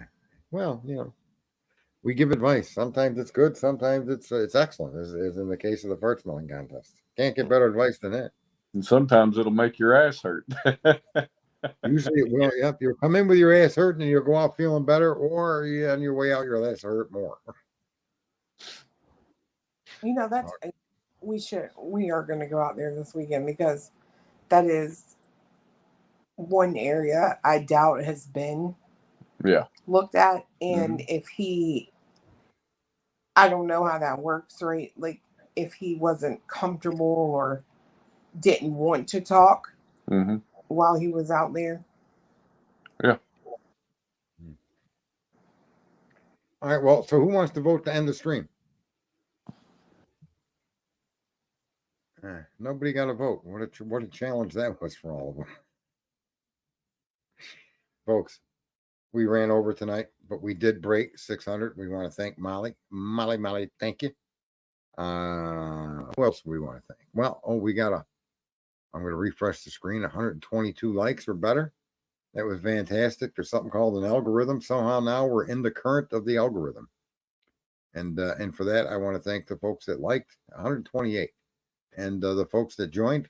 It was awesome. And it's a shame nobody is quick on the trigger as old Sarge.